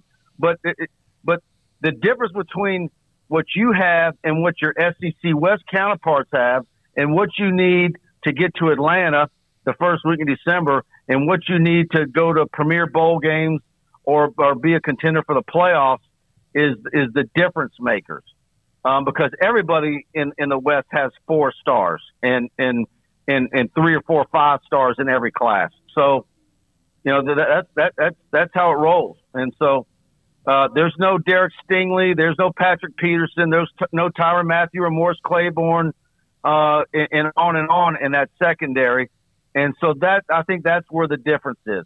But I don't know how many of those guys that Brian Kelly had on an annual basis at Notre Dame, whereas LSU's used to having them every year. From A100. Hey, Mike, there's good food up here, too. Enjoy your heat and humidity. Oh, you have. Well, I always tell y'all, I talk to Jason Howell, and every time I go to East Texas, it seems like Louisiana's getting more and more encroached into Texas. It is. Y'all got bull crawfish everywhere, so y'all got all our food as well. And I hope we can get it even closer. We got some great places. There was basically one Louisiana Cajun-style restaurant, I think, when I moved here, and it's on the Brazos right there. And it's kind of more of a tweener. hybrid. Yeah, it is. Yeah. But now there are 5 to 8 places that have now opened up with the great Cajun food and the Louisiana-style food, and I'm here for it. Mike, we love you, man. Y'all send some of those brisket barbecue places, and then we'll have an even trade. Right, we'll do that. I think for that's a biscuit. good. Yeah, okay. Send us 4 Louisiana Cajun restaurants for one barbecue restaurant to be named later. How about that? All right. I love it, man. Thank you. Mike will be calling you on Monday. We got to talk Better Call Saul. Oh, yeah. I've got some real theories about it, but so far I knew Carol Burnett was going to be in there, but I had a whole different idea what she's going to be, but looks like she scuttled the whole ship. Yeah, she did. Thank you, buddy. Yeah. Mike Scarborough. All right, have a good weekend. Full throttle, hair on fire, LSU, and I know that some of you are just not real happy about the food stuff, whatever. And yes, there's some things about Brian Kelly that when he gets to LSU, that's the elite level.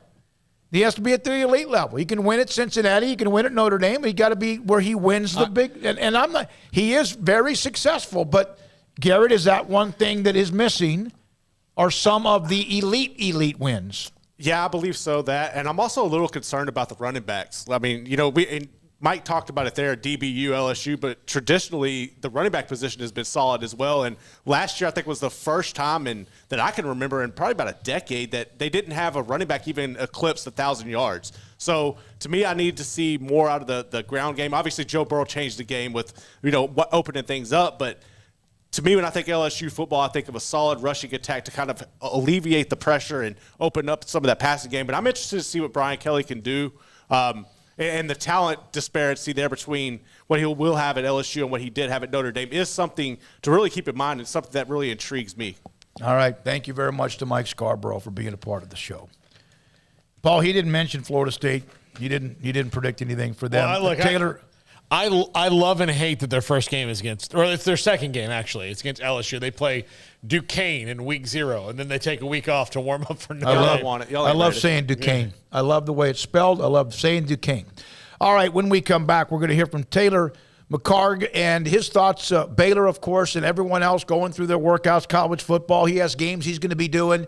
He's become one of our latest, a part of many Sikkim 365 football analysts that we'll have on this show throughout the year, and not only about what his thoughts are with Baylor or other teams that he studies for, does as well. Sikkim 365 Radio and 365 Sports. PettyClinicalOT.com. Dr. Kent Petty can help you become the high-performance man that you want to be, need to be, and as you grow older, Father Time maybe used to be. It happens. It happens. What's it? Well, there 1 out of every 3 men have symptomatic issues of low testosterone. Could be you're not sleeping as well, your energy is down, and then also you can gain body fat, and you're not real sure, although obviously your diet and exercise has a lot to do with that, but it can affect your metabolism and, yes, your sex drive. How many times do you watch TV now and there's some sort of an ad, a commercial about ED or whatever? Testosterone has a lot to do with that, and Dr. Kent Petty can help you out. Go to PettyClinicalOT.com. Top left-hand corner, there's a phone number and email. Contact them and tell them I sent you. And they will then set you up to get your blood work. He'll look at your results of your blood work, and if your testosterone levels are too low, he can give you the option to increase your testosterone levels with Dr. Kent Petty and his staff. PettyClinicalOT.com. Be the man you were, if that is a problem now, or make sure you still are in one way or the other. The PettyClinicalOT.com. TFNB Your Bank for Life is the official local bank of Baylor Athletics. Find out why more Central Texas are making TFNB their bank for life. Sign up for our Edge checking and savings accounts to earn interest or cash back. With 5 convenient locations and an award-winning mobile app, banking has never been easier. TFNB Your Bank for Life. Member FDIC. Automatic Chef Canteen is a full-service micro-market vending and office coffee provider with state-of-the-art vending equipment, a wide variety of products, and offering custom-fitted micro-market vending office coffee solutions for your employee break room.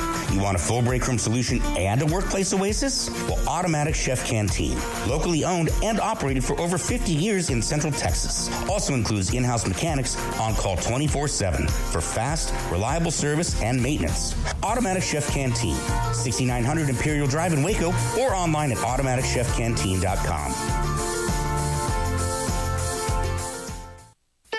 Don Humidor, your home with a 48-foot walk-in humidor with the elite cigar brands from around the world, including the #1 cigar of the year, Aging Room Cuatro Nicaragua. Plus, they have the great brands like Macanudo and Artur Fuente, Rocky Patel, Aston, and so much more. CBD, great for sore muscles, aches and pains, sleep, Vita Dreams, and anxiety, mild depression, general health and wellness. Their staff very knowledgeable on the subject. If anyone is curious about CBD, ask Carol and Ashley. Don Humidor in the Townwest Shopping Center off Valley Mills in Waco.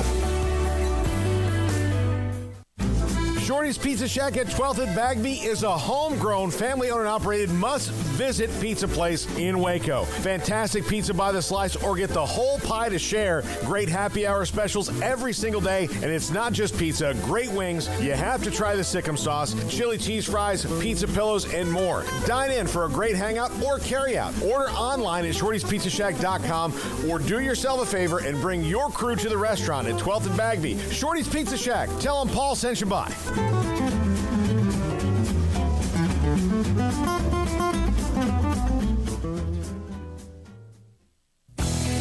Three Nations Brewing Company has 16 different beers on draft with a new beer every Friday. It also offers 2 air-conditioned tap rooms, a large indoor beer hall, a second-floor mezzanine offering a great overview of the brewing company and equipment and patio where you can relax under the shade. Plus, you can now experience the new Three Nations Beer Garden Grill on our shaded patio. Grab a cold beer and enjoy a bite from our freshly prepared and delicious menu. Street tacos, quesadillas, freshly cooked burgers and dogs, and veggie burgers too. State Fair tornado fries, nachos, and so much more, all prepared and cooked on site. So come visit the award-winning Three Nations Brewing Company on East Vandergrift off I-35 in Carrollton.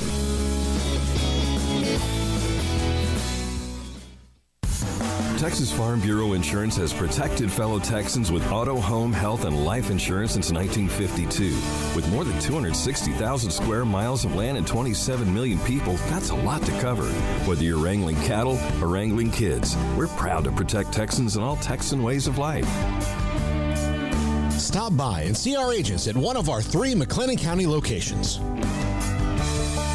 Coverage and discounts are subject to qualifications and policy terms and may vary by situation. McCarg end zone broken up and caught. Touchdown, Jordan Taylor. Wow. Welcome back to Sikkim 365 Radio. Want more updates during the day? Follow 365 Sports YT on Twitter. Taylor McCarg is a weekly guest with us. Former Rice quarterback, does games on television, college football as well, joins us, Sikkim 365 Radio, 365 Sports, Paul Catalina, and I'm David Smoak. Taylor, I've always asked this question. I've asked a lot of people this over the years. How much would you have enjoyed, and have you ever thought about this, why don't colleges have scrimmages in August? I'm not talking about against each other. I'm talking against somebody else that plays college football. Yeah, I hear you completely. I always thought it would have been great to have that in the spring game. Like, replace your spring game instead of it being really an inter-squad game with let us go play another FBS school and have that be the spring game. I don't know about it in August because you're trying to keep everybody healthy. But the idea behind it, I think if you could have specifically for the spring game, go out and sell tickets to that and allow your guys to hit somebody other than just the other side of your own team, I would have enjoyed that as a player. But again, a lot of it goes back to just trying to keep guys healthy. I think it's the biggest reason why they don't do it. Well, yeah, I mean, I always thought that maybe like do it with an FCS team, so, Stephen F. Austin could come in and play Baylor. But then again, those FCS teams, I don't know if they want that in the spring, like you said, trying to keep healthy. They don't have the numbers that somebody else does. Yeah, some of it's health. Some of it's also, your spring roster numbers, they look different for different schools. And in this day and age of you're trying to bring in kids from the transfer portal, what are your numbers going to look like? And sometimes, you might commit to a game like that, and then you get into spring ball, and through the transfer portal, you might be light at a certain position where you say, guys, we can't play a game right now. We're waiting on depth to come in at that spot. I think that's another issue with it. But just from like a competition standpoint as a player, I would have much preferred to have somebody else that you're playing against for a scrimmage or a spring game. I know this may be a simple question or maybe a dumb question, but if you don't know the answer, it's not dumb. How quickly do you start jumping in on your opening opponent, whether Baylor, of course, is playing Albany because of the schedule change? La Tech is no longer on the schedule, so they had to replace him with somebody. And then it's Brigham Young, who they played last year. When does that start to creep into early, I guess, fall workouts? Well, it's different for the players versus the coaches. The coaches are going to start game planning pretty early on. They're going to have their own separate meetings, and they're going to be thinking about their non-conference opponents before they're really introducing some of this to the players. Your cadence with install in camp for the first couple of weeks is just about what you do. It's getting your own stuff down, and offensive and defensive side of the ball. It's making sure you've got your bread and butter down and knowing what your fundamentals are. And then you start to slowly introduce concepts for the teams that you're going to be playing. And your opener, you'll start to introduce some of what they work on a couple weeks out. And then obviously once you get to game week, you get into the normal preparation. But in college football specifically, they're going to try and make sure that we do what we do well. And you're going to introduce that right at day one at camp. And they do the same thing in spring ball and try and hammer home all of the basics and the fundamentals, and then they'll start to slowly introduce your non-conference opponents and your out-of-conference games. They'll introduce that in the last couple of weeks of training camp. Taylor, you saw the coaches poll that came out. What are your thoughts on that? Did you think there are some people too high, too low? Anything jump out at you? Yeah, I would have had Georgia ahead of Ohio State. I think Georgia has – I know they've got to replace a ton of production on the defensive side of the ball, but there's still so much talent on that team. And I know the preseason poll is not supposed to factor in schedule, but Georgia's path back to the college football playoff is among the easiest in the SEC on the east side of the division, obviously. I like where A&M is. You could possibly put them up. I would have not had a problem with them up ahead of Notre Dame with just the amount of talent that they have on the schedule. And then where the Big 12 teams stack up right now, where, Oklahoma, Baylor, and Oklahoma State would have been fine with Baylor up ahead of Oklahoma. I do think top down, there's probably more talent on the roster at Oklahoma right now, but there's a lot of turnover there as well. New head coach, new defensive coordinator, new offensive coordinator, new quarterback. So it would have been fine with Baylor up ahead of them.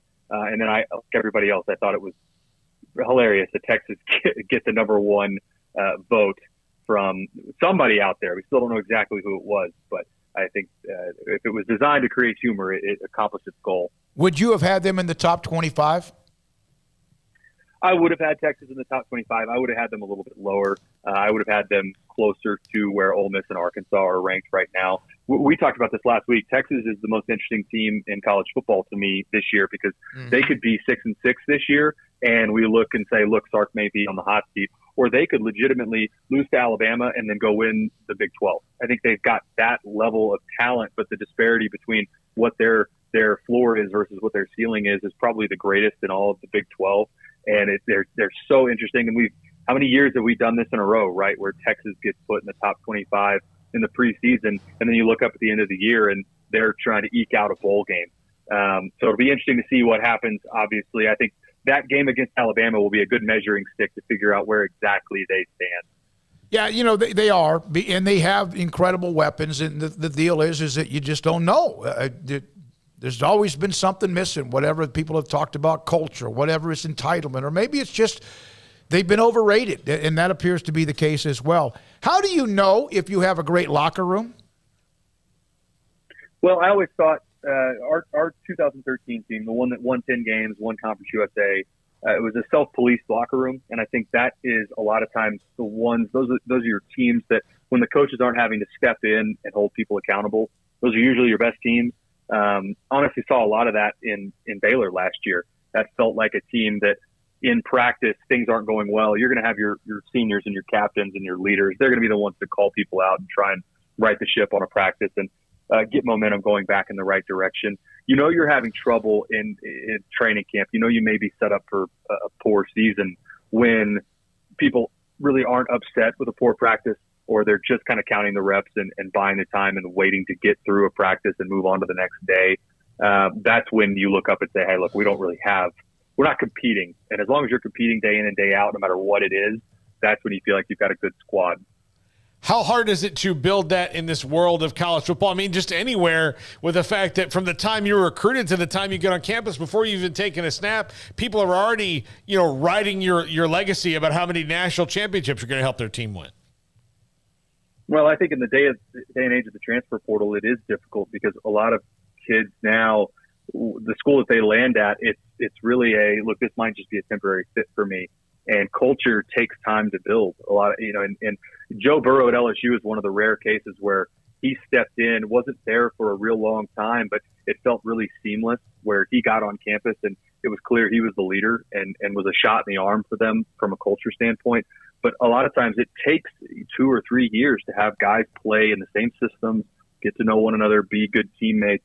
And you need that. And that is really difficult when you're constantly reaching to the transfer portal and bringing guys in to patch a team together, go play for one season, and then you're going to do it all over again. Taylor McHargue, again, former Rice quarterback with us, Sikkim 365 Radio and 365 Sports. So you have games you have to start to look at and study and prep for. Is there one in particular you're already working on? There are, yeah. I've got Texas Tech week 1 in their opener against Murray State, and then I go to Cincinnati the next week. So really both of those teams going back and looking at their spring games, trying to, figure out whatever you can learn from, Zach Kittle moving over or Kitley moving over from Western Kentucky, where he's going to be the offensive coordinator at Texas Tech. Going back and looking at, I had Western Kentucky in a game last year against Rice, going back and watching their offense. And then, looking at Cincinnati, what is their quarterback room going to look like this year? How much production are they losing on the defense? Obviously, Texas Tech, it's their opener, new head coach. That's going to get most of the headlines. But then you also want to be prepared for the other side as well. What's Murray State bringing back? Want to be knowledgeable on them as well. Did you ever play at Tech when you were at Rice? We did. I redshirted, but I went to the game. It was Mike Leach's last year in 2009, and I will never forget Coach Bailiff. We're in the locker room. We're getting the pregame speech. And he says, all right, we do our pregame prayer, whatever. He says, all right, helmets on, don't look up. And we go into the tunnel. And as soon as we turn into the tunnel, what do? I look straight up. And there's a clearing, and I don't know if it's still there, but there's a clearing from the cement wall to the tarp where fans could hang out between it and lean over the wall. And they're just raining stuff down on us. And most of the time, you kind of take your time down the tunnel. Not there at Jones AT&T Stadium. We sprinted down the tunnel, went out on the field, and we were not going to be the toughest competition that Tech faced that year. But those fans, they brought the intensity no matter who it was. Look, I'm telling you, the baller move is to catch one of those tortillas and throw it right back. And just bite it. Oh, yeah, just bite eat into it. it. Yeah. Well, you don't know where some of them have been. You said throwing stuff at us. Besides tortillas, what other stuff did you see at that time? Yeah, there was a sausage wrap. I remember that. There were no glass bottles, thank God, but there were some Coke bottles involved. So we got the traditional welcome from the fans in Lubbock. Well, that's awesome. Appreciate you, man. Thanks for your time. Taylor McCarg again with us, former Rice quarterback, TV analyst, and also with us on Fridays at 4:30 throughout the football season. Texas Tech, that schedule. And they have Murray State to open up with the Joey McGuire era. Houston, NC State, Texas, K-State, Oklahoma State. And that's not to say West Virginia, Baylor, whatever. Eventually, at the end, Iowa State, Oklahoma, whatever order. But, man, they've got a run. And they could have some impressive early notes. And then, again, it could get tough. I also think that their schedule, when you look at it this year, knowing that, Houston was going to be early, where the non-con games are going to be, the Big 12 comes in later, but knowing that you're going to have a tough non-con schedule makes you look at Matt Wells and go, we need a little bit more lead time because – If we're just going to be blah later on, we got to go. And I think Matt Wells is probably going to be a great head coach again somewhere else, but Lubbock didn't need a guy who was so even-keeled. That, Mike Leach seems even-keeled when he talks, but he's not. He's an eccentric. Tommy Tuberville's not even-keeled. That's why it was maybe a different change, and that didn't work out. Joey McGuire, you could say he's even keeled, but his keel is way up here, Yeah, and so they needed energy out there. Yep. And in today's world of recruiting, especially, you need somebody when they say, well, I don't know how I feel about playing in the desert in West Texas. The desert's amazing. Yeah. We got tumbleweeds and snakes. Come on. Yeah. That's exactly right. And he'll make everything look as good as it could possibly be, including an oasis that might be real. All right, when we come back, we continue. Ryan Burns covers the University of Minnesota and Gopher Illustrated, and the thoughts about row your boat and what's next with them. And I actually had a couple of people. In fact, Paul Bloss, who's the one that joined us live from Scotland in the Open, or was it Ireland, or at the Open Championship, is up in Minnesota and said he ran into a couple of Minnesota fans, and there was some kind of something with the Big 12 or whatever. They're not giving up that money to go anywhere out of the Big 10. But we'll get into that with Ryan Burns, who's next, Sikkim 365 Radio and 365 Sports. Riverbend Liquor and Wine, now available on DoorDash, or just go to the location, Lakeshore Drive at 19th, right behind the bank. It is a fantastic place. Great customer service, a speedy drive-through window, a knowledgeable staff. If you're going in there looking for recommendations, believe me, they've got them. So you're not a wine person, they can help you with wine. You're not a whiskey person, they can do that. And plus, they've got the best selection of locally crafted whiskeys in Waco, and maybe anywhere when they've got Devil's River, TX, Balcones, Garrison Brothers, all that, all from Texas right there. And every kind of different release that they do, they've got it there. Plus the best craft beers in Waco. The best selection, always churning that roster. Riverbend Liquor and Wine, Lakeshore Drive, North 19th Street. Find out more on Instagram about their great promotions or check them out on DoorDash. Holy cow, has it been a hot summer. You could fry an egg in the bed of a pickup truck. Jay here from Pickup Outfitters here to give you a little heat relief and some protection for your poor truck bed. August is bed cover month at Pickup Outfitters, and we're making it easy for you to cover up that hot bed on your truck with discounts of up to $200 plus matching rebates of up to $200 and double your warranty on many of those covers. That's up to $400 in discounts and rebates plus double your warranty on bed covers at Pickup Outfitters. And you get our famous lifetime installation guarantee and free warranty assistance, which makes for a worry-free purchase. When's the last time you could say that about your bed, a truck bed? Get your poor bed some heat relief with a brand new bed cover, including name brands like Backflip, Undercover, X-Tang, Retrax, Roll & Lock, and Truxedo. Up to $400 in discounts and rebates with double your warranty. It's only at Pickup Outfitters, 220 Lake Air Drive in Waco. There are 26 letters in the alphabet, over 600,000 words in the dictionary, and just 3 of them said together can change everything. Let's order pizza. Those 3 words lead to dough made from scratch and 3 fresh signature cheeses that blanket golden crust in a heavenly melt on Marco's Pizza that'll blow your mind. So visit marcos.com to order and stop by Marco's Pizza in Belmead, China Spring, Woodway, and in Robinson. Marco's. Pizza lovers get it.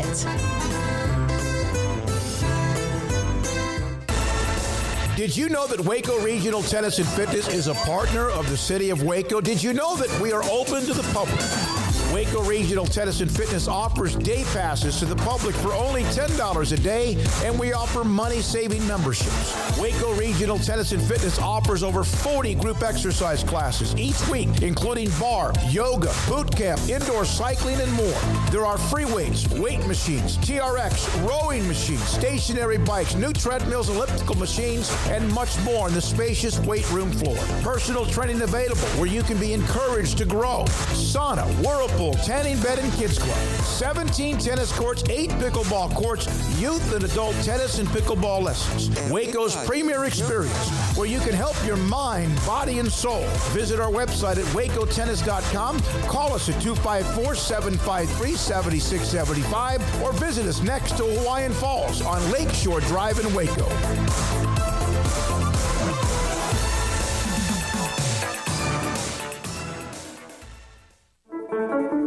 One size fits all. That may be all right for an adjustable belt or cheap sunglasses, but when it comes to your financial needs, no one wants a one-size-fits-all strategy. Cam Heathcott, your Edward Jones financial advisor, knows that his most important goals are yours. That's why he takes the time to understand your needs, knowing you. That's how Edward Jones makes sense of investing. Cam Heathcott, covering Conroe and Houston, 936-756-7717 or cam.heathcott@edwardjones.com. Edward Jones, member SIPC.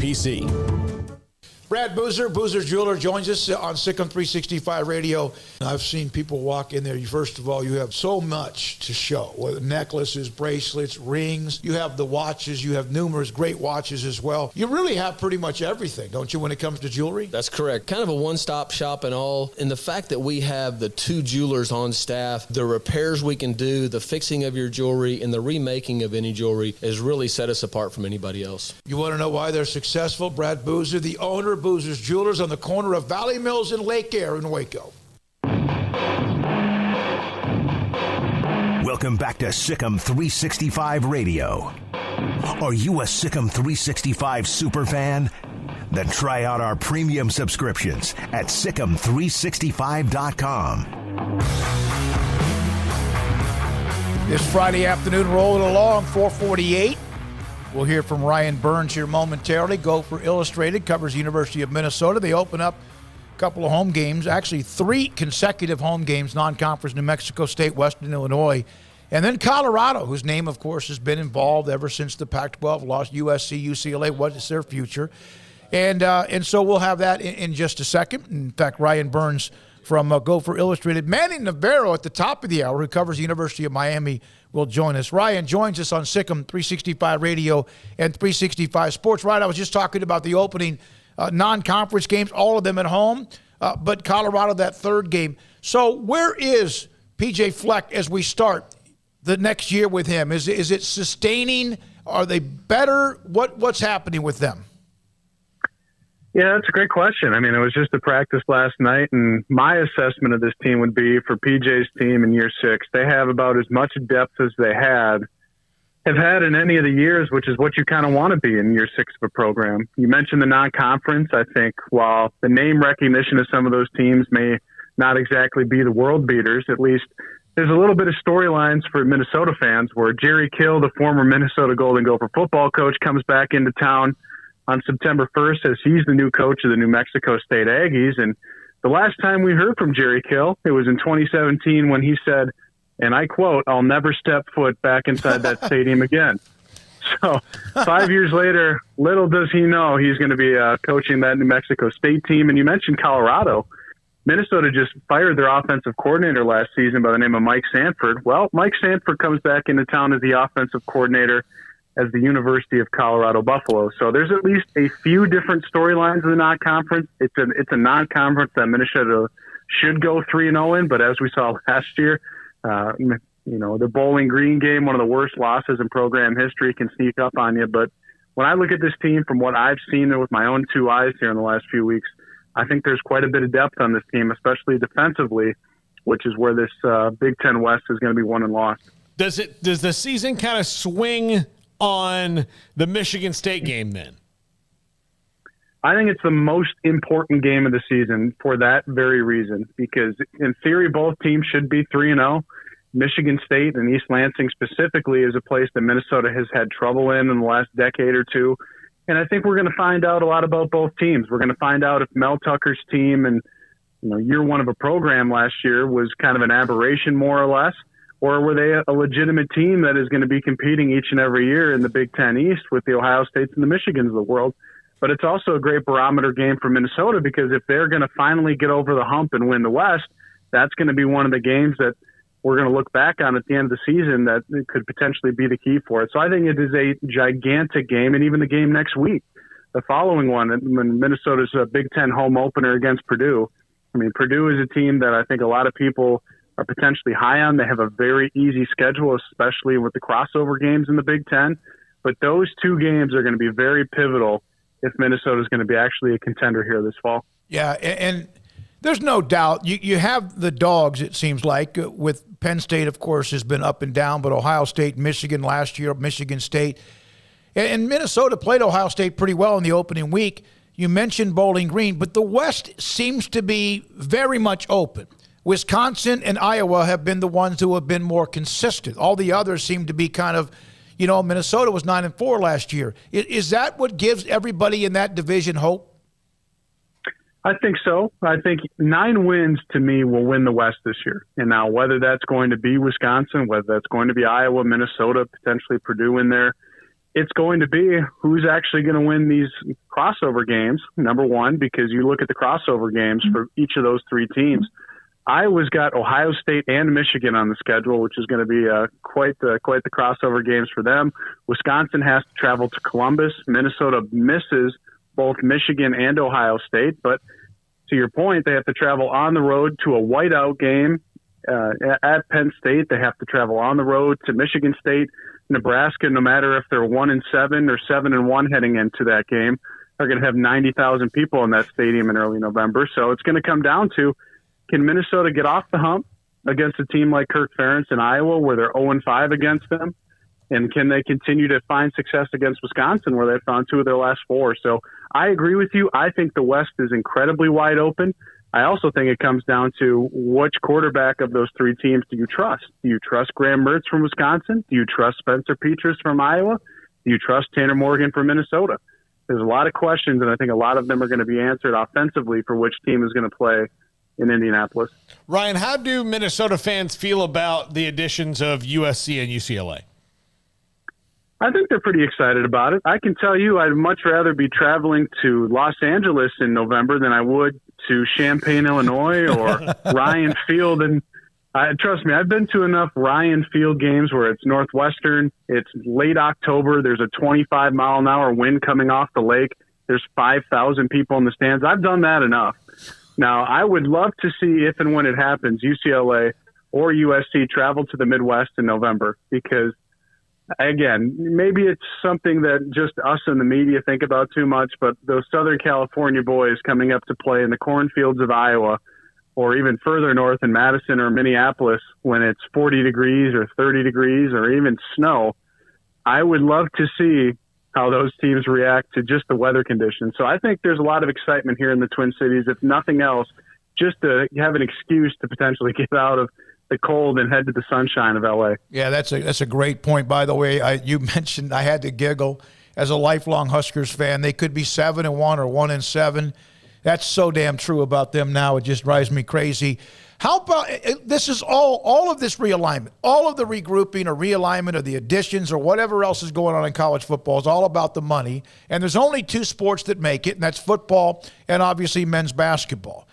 Has there been any at least discussion among the other sports about yet two more teams and yet they're in the West Coast? Does that even on the radar? It's not going to change it, but is it on the radar at all? Could you phrase that question again? Yeah, you have two sports that make money, football and men's basketball. That's what everything's being driven by, the TV, the realignment, whatever else. My question is, has there been any blowback at all from the other sports, the non-revenue sports, about adding two schools from the West Coast?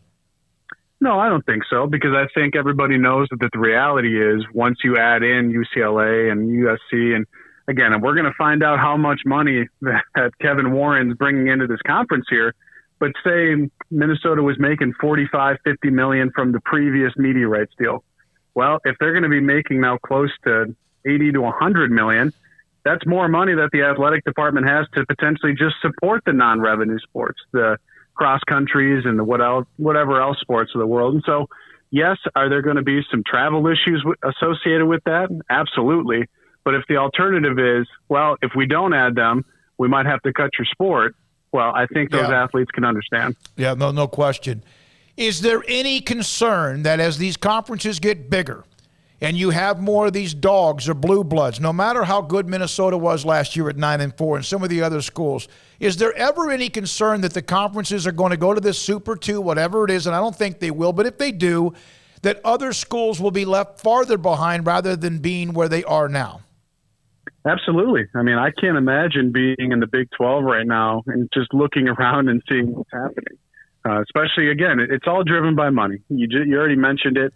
It all comes down to these media rights deals. And I will be very curious to see where college sports or even just conferences are at in 5 years, because, again, if the Big 10 is going to be making somewhere between 90 and 100 million annually from these media rights deals, while the Big 12 is somewhere around 30 to 40 million, that is a gigantic, in theory, advantage for those Big 10 schools or those SEC schools over the ACC and the Big 12 and the Pac-12. So I am going to be incredibly curious to kind of see how the world of college sports continues to evolve. You know, I don't know if it's going to be Super 2, but I also think that I don't have the foresight to really understand that this thing is evolving at a very rapid pace, and I think we all are just along for the ride. And Minnesota's part of that. I mean, again, they've earned what Fleck's done, and they have great stuff in other sports as well.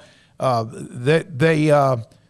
perfect, right? They're in the conference that's going to make 80, 75, or 90, whatever million it's going to be a year. So they're as happy as they could be. I would be. I mean, I saw something around the interwebs here in the last couple of weeks that Minnesota was potentially talking in the Big 12, and I asked a couple of people in there, they gave me that exact response, was why in the world would we get away from all this money that's going to be coming in? Absolutely not. They're positioned well. Now, does that mean that they're going to be competing at a high level, like a high level against the Ohio States and the Michigans, and see if USC can get back to where they were some years ago? But I don't know. But I just know that at least you'll have the resources in theory to have it on hand to at least try and compete, whereas maybe some of the schools in the Big 12 won't even just have those resources. Ryan, money is a burden. You don't need all of it. Yeah. Yeah. And I'm glad you brought that up. I was trying to ask the question without asking the question that you brought up about some of the smoke, because I didn't think that was valid in any way, shape, or form.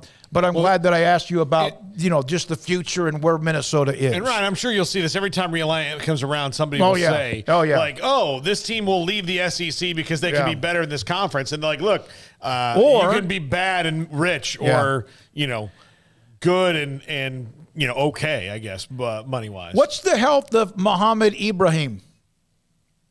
He is 100% ready to go. I've been watching him at practice. He's taking hits. He looks like the same old Mo. Now, I'm also well aware that Achilles injuries for skill position players, more specifically running backs, has been a death sentence, more or less, for a lot of those guys. But I think the beauty of Mo Ibrahim is he isn't exactly a burner, and he never has been.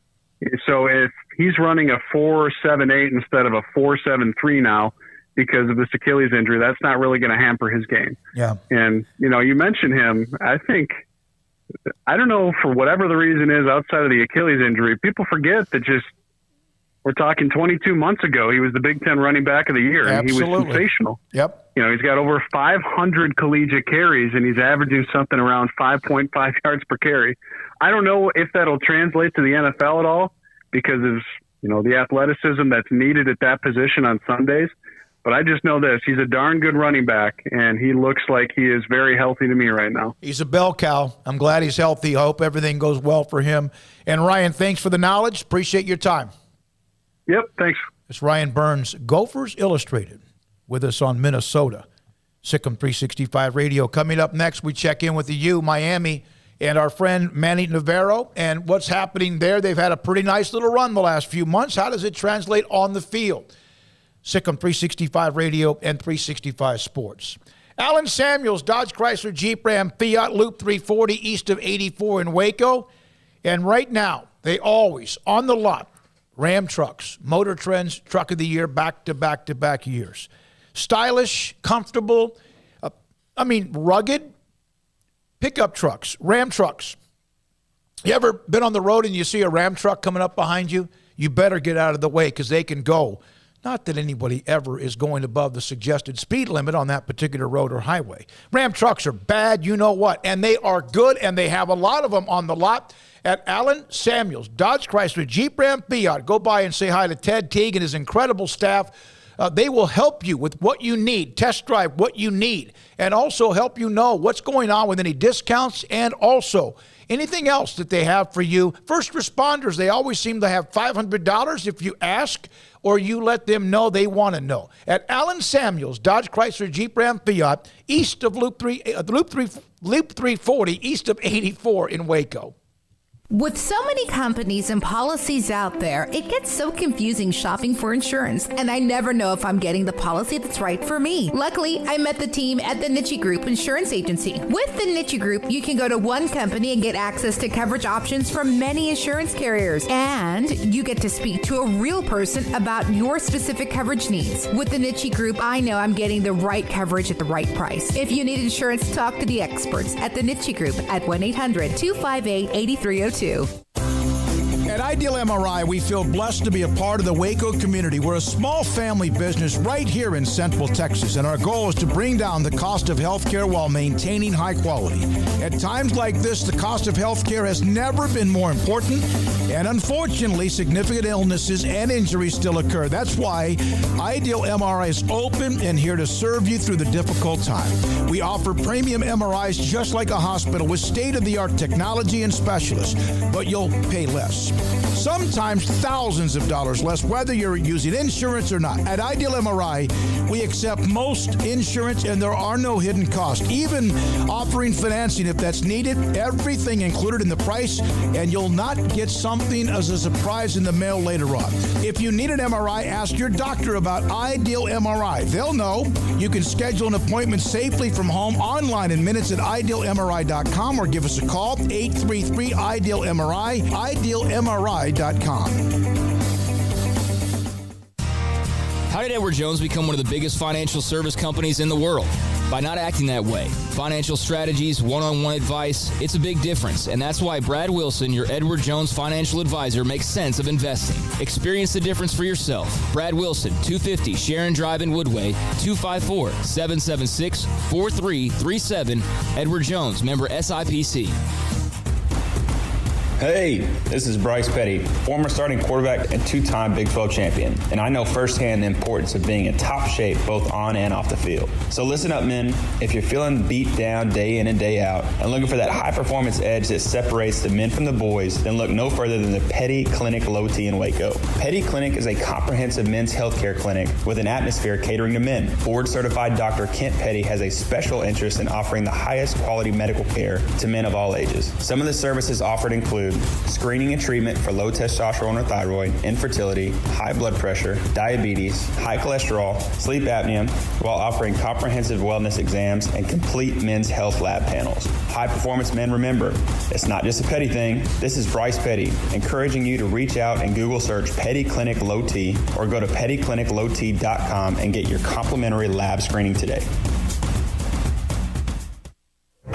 Stepping into a new pair of boots is great, but stepping into the boots of a U.S. Army officer can also add confidence and leadership skills to your son or daughter's career path. There are more than 150 occupational specialties to help them find the best fit for their future. See all the things your son or daughter can achieve in our boots at GoArmy.com.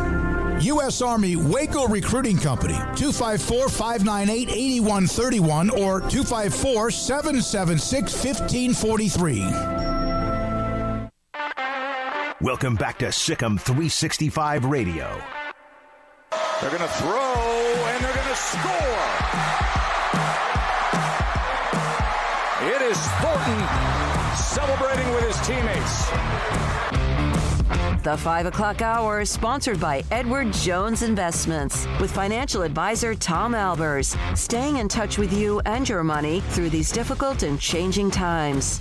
Edward Jones, making sense of investing. In block and force, down to Hoyer. Bouncing right, rolling, throwing to the end zone, caught by Thornton. Touchdown, Patriots. Here's David Smoak and Paul Catalina. Miami, Mario Cristobal and the Hurricanes, the U. So much to talk about with them, and Manny Navarro joins us from theathletic.com on the Hurricanes. Manny, thank you for your time. What did I see the other day? There's a Dwayne "The Rock" Johnson locker room. That was unveiled? Yeah, it's a big deal for Miami. You know, they're the school for a long time. They didn't really have the facilities that everybody else in college football seemed to graduate to here in the last 15 to 10 years. And so they got this new $10 million temporary locker room. There's going to be a new football building built here in the next 3 to 4 years. And so this is the temporary room, and it looks great. Looks like something they've definitely never had before in terms of just stylistic and player graphics and all kinds of cool gadgets and gizmos for these kids to feel special. When are they going to have the John Ruiz standalone football stadium? That's a great question, man. You know, obviously he'd love to build one, but building something here in the city of Miami, if you know anything about the city of Miami, it's always a headache to get cut through the county and city tape. And as much as he's willing to spend to build something here in Tropical Park is his location, the one that I know geographically it makes no sense to what I'm saying to you guys out there in Texas, but it's sort of in the middle of the city, and it's this park that's every Canes fan that's grown up down here in South Florida knows, like, that would be just the perfect location, right? It'd be in the middle of the city, everybody could get to it, and it'd be a dream come true for a lot of Miami natives. But I just don't ever see it happening, man. I just think they're going to be at Hard Rock for a while. They've got that contract, I think, for another 10 or 15 years. I forget what it runs through, but point is, they got a good deal. They're playing in a professional NFL stadium, and now that they've sort of upgraded it, I think it's a good place to play games. Well, sometimes when there's a negative, De'Ara King, of course, going out, then you figure out Tyler Van Dyke, and everyone kind of knew a little bit about expectations. Turns out it has a great year for them. How good is he? Well, he's definitely the best quarterback I've seen play here in at least a couple decades, and I mean that just from a cerebral and skill point of view.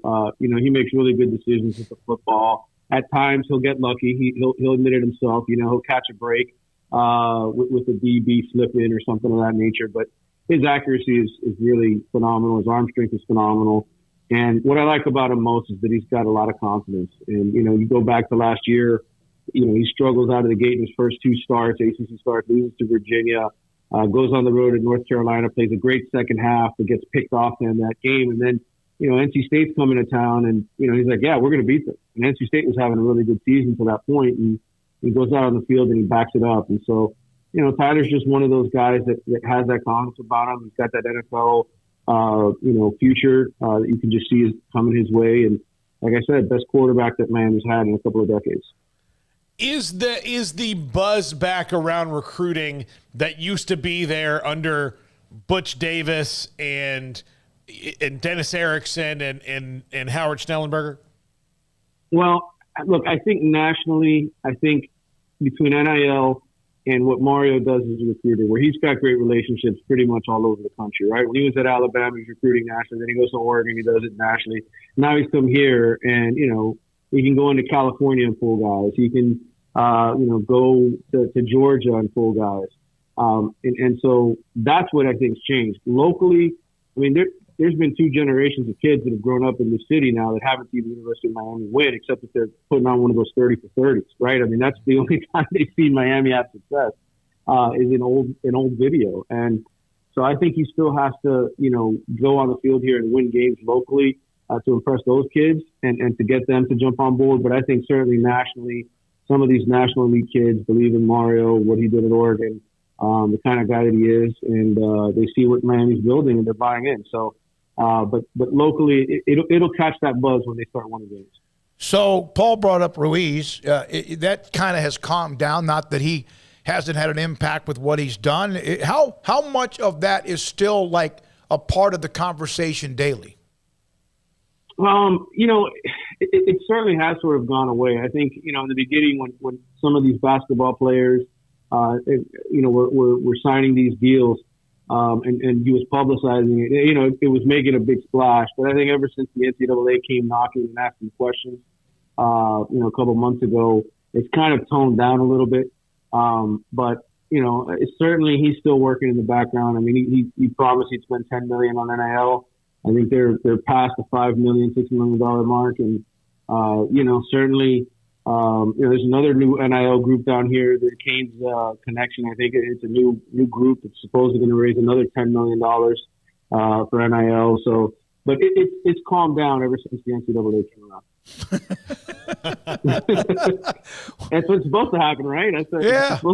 Good timing. Well, yeah, but I mean, now they don't have to be as worried as they maybe would have in the past, or anybody does. But Manny, the state of Florida has relatively new coaches at all the big schools, even with Gus Malzahn, not early on in his career at UCF, but that's a school that moves into Power 5. Billy Napier, year 1. Manny Navarro, year 1.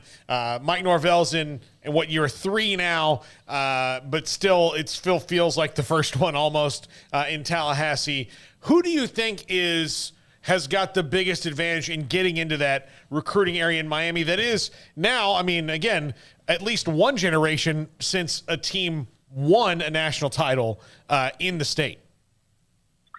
Yeah, in terms of the in-state teams, I still believe Alabama and Georgia can come in here and get whoever they want, right? I think the SEC teams, and Ohio State can come in here and get who they want. Those are the schools that the elite kids here in the state of Florida still want to go play for, because they're the guys making the college football playoff and putting guys in the NFL. So I still think that, from that perspective, those schools haven't, they haven't lost any ground on Miami, Florida, or Florida State or anything like that. But I think right now, if you look at it, and you're honest about it, I think Mario coming to this city, being a guy who at least has a track record of winning at the Power 5 level, right? Winning a Rose Bowl, winning a couple of Pac-12 titles. I think that has a little bit more cachet than whatever it was Mike Norvell, coach at Florida and UCF has done. I just think, I know Malzahn had success, but UCF is still sort of looked at as, that G5 school. Yes, they're going to a Power 5 conference, but they're not in it yet, right? They just haven't gotten there. So, look, to me, all of those guys are going to recruit their butts off. They're all going to work hard. I think, one of the negatives you heard obviously before with Dan Mullen was that he was kind of a lazy recruiter. I don't think that's the case at all now with the 4 in-state coaches who are going to be running Power 5 programs here. I think all of them are good recruiters. They're going to work hard at it. And I think, some advantage for Miami and Florida is that they've got these NIL collectives. I think without a doubt, you can't ignore that either. I don't know that Florida State has as big a collective, and certainly UCF I haven't heard much about either. So right now I would say, Mario is positioned the best, and then probably the Gators. All right. One of the things about Miami, when they made their run, you can talk about some of the flash and the dash and the weapons and all that, but they had great defensive linemen. Obviously, they had great defensive players, and they were just incredibly just athletic and fast, but also physical. And they had tremendous, just one offensive lineman after another. They almost like replaced them as if they were robots. Do they have that? Are they close to that? Is that still going to be the core of when they actually get good? Yeah, I mean, I think you go back and you look at those great Miami Hurricanes teams, right? It's the defensive line. It's those defensive tackles, right? The Russell Marylands, the Warren Sapps, the Vince Wilforks, and then the pass rushers on the outside, the guys that could really hurt you. And I think, look, they're not far away in terms of talent. I thought the COVID year really helped the program out because a lot of the elite 5-star kids in South Florida, they ended up signing 2 of them, right? James Williams and Leonard Taylor, 2 5-stars in the 2021 class. If the COVID year doesn't happen, they're probably playing somewhere else right now. So it's not like this roster is devoid of talent. There are some good players here, and there are some kids nationally that are signed up to want to come play for Mario next year. So I don't think it's going to take as long, but this is still. I mean, this is not Georgia or Alabama or Ohio State by any stretch. And I just think people need to recognize there's a huge talent gap, right, when it comes to those teams that make the playoff every single year. Jimbo's doing a phenomenal job over there at Texas A&M. Obviously had the number 1 class in the country. That's how you got to do it. You just got to stack class upon class upon class. Miami's had, I think, realistically top 15 classes, which is good enough to certainly win the division in the ACC and get you to the ACC title game.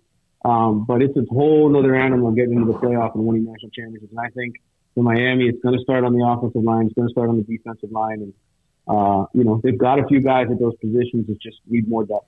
Yeah, I wonder how much Manny Navarro will at least try to work the cool factor of the guys and the historical nature of it when you're talking about who's come through that place, because I can make an argument the most athletic and dominant defensive tackle that ever played in Warren Sapp was at Miami. One of the top 3 linebackers in the history of the NFL, and Ray Lewis was there. And the 2 best safeties to ever breathe air, Ed Reed and Sean Taylor were at Miami.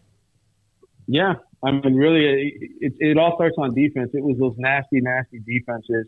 And I know they had tremendous playmakers, right? You had the Reggie Waynes of the world. You had Andre Johnson. You had some tremendous running backs, Willis McGahee, Frank Gore. I mean, you can go down the list. Miami's had great skill players. But really, when they were special, it was the defensive dominance. And, at Mario, I thought he did a great job getting Kevin Steele, right? Swiping him away from Maryland. Kevin's been around this game, coached a lot of great players, a lot of great defenses. I think he's got the right approach for the talent that he's got here this year as far as scheme and everything. And they're trying to bring in guys, and Ed Reed's around practice every day, man. Like he is there often, and they've got a bunch of other guys. I mean, Jason Taylor, obviously NFL Hall of Famer with the Miami Dolphins. He's on the staff now as an analyst. So they've got a lot of great people influence as far as just showing the kids, the recruits, that, hey, this is a special place to come play. You're going to be around greats. Manny, my junior year at Florida State was 2001, and Miami came up. Of course, that was the best Miami, maybe the best team, most talented ever in 01.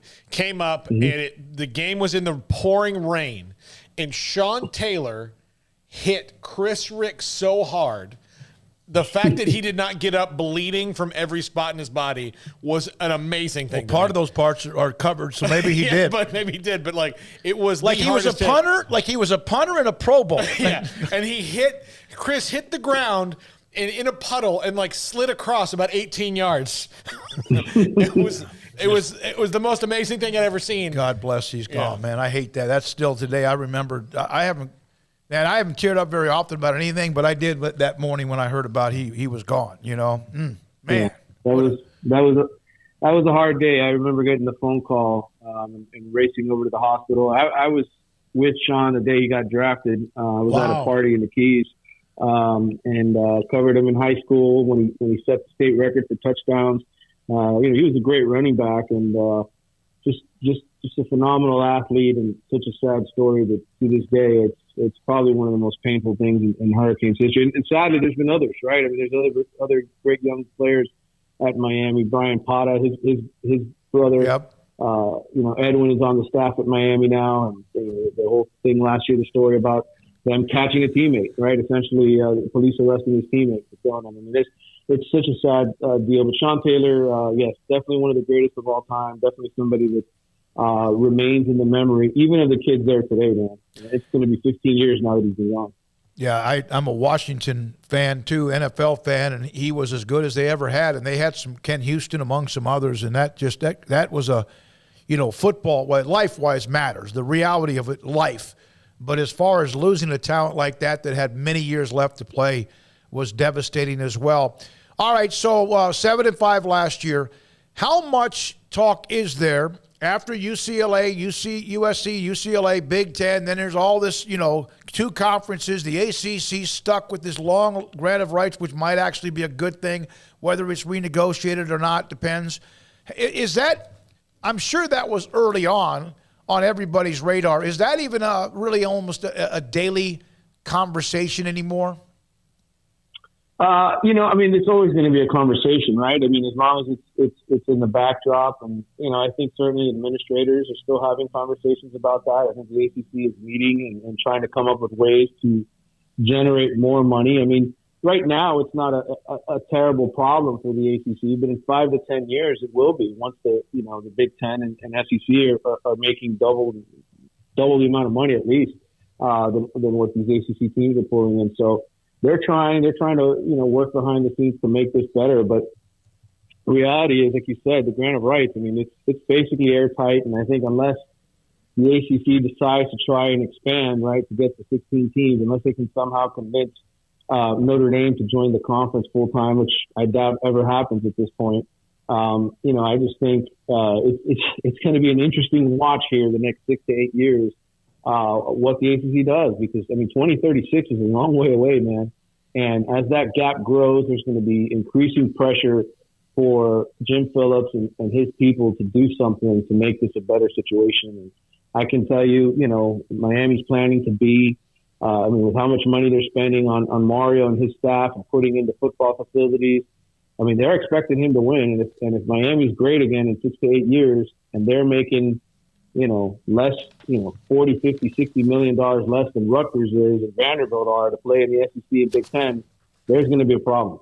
So, all right, Manny, thank you. Appreciate you being our guy to discuss Miami. Have a heck of a rest of whatever you have left, because we're done, right? Football season's right around the corner right now, going in games. And next thing you know, we don't have any time off. Thanks for your time. Thanks for having me, guys. Have fun. That's Manny Navarro again from theathletic.com, covers Miami. Appreciate his time. Wanted to show you yesterday. We couldn't do it. We can't because of rights, copyright. But Tyquan Thornton. The highlight was in the rejoin of this hour. I heard the audio. Yeah, Tyquan Thornton, former Baylor receiver, drafted, third round by New England, and some were like, that's a little bit early. It's a preseason game. Second round. Second round, yeah. Tyquan Thornton caught a touchdown last night. There's, preseason games are starting. There was last week the Hall of Fame game. So it was great to see Tyquan off to a nice start in his career. And he really is as good as the offense when it was. He made so many clutch 50 catches, and I think it sometimes made Bohannon and also shape it even look better, because he just made almost every catch, even in traffic over the middle. When we come back, if you are a Baylor fan and you're getting married and you're trying to find out what cake you want, I got an idea from you thanks to Sean Fulton. I don't have one for you, Paul. And also, I sent a text to Craig, who's off today, back, I think, Monday. He'll be back Monday. I sent a text to Paul and Craig last night about the Field of Dreams and then Take Me Out to the Ball Game. And I asked this question. We'll come back. Can we show that? Are we allowed to show that? I don't think we can show that either. Damn it. We can show a still photo of it? But we'll get to that with Harry Carey. I asked if that was awesome or a little bit kind of strange. That's next, along with much more. Sikkim 365 Radio and 365 Sports. IdealMRI.com. I have a couple of the notes from text messages from Dr. Rob Maxey, one of the partners of IdealMRI.com. You've heard me discuss lately, but really for a long time, years, in fact, about what they can do. Find out what hurts you, whether it's your shoulder or whether it's your knee or your back, your ankle, a ligament, a muscle, or something that's not feeling good. In fact, it almost shuts you down. You can't even function at times. Yes, your doctor says, okay, we've done x-rays, we've done this, we need an MRI. Then you can tell your doctor, I want to send this information for me to have an appointment at IdealMRI.com in the Central Texas Marketplace in Waco. And it's worth the drive if you're even a couple 100 miles away. Why? Their MRIs are $497 every single time. Not once and then the next time is twice. Every single time, $497. Or less. We've told you the story about a woman who needed an MRI. It was going to cost her $1,600. She got it for $497 at Ideal MRI. She called them. She was thrilled, in tears, because of the money it was going to save her. Someone else was told they had to do an MRI at the hospital. It was going to be $2,000. She had $497. In fact, got a discount with her insurance. How thrilled was she?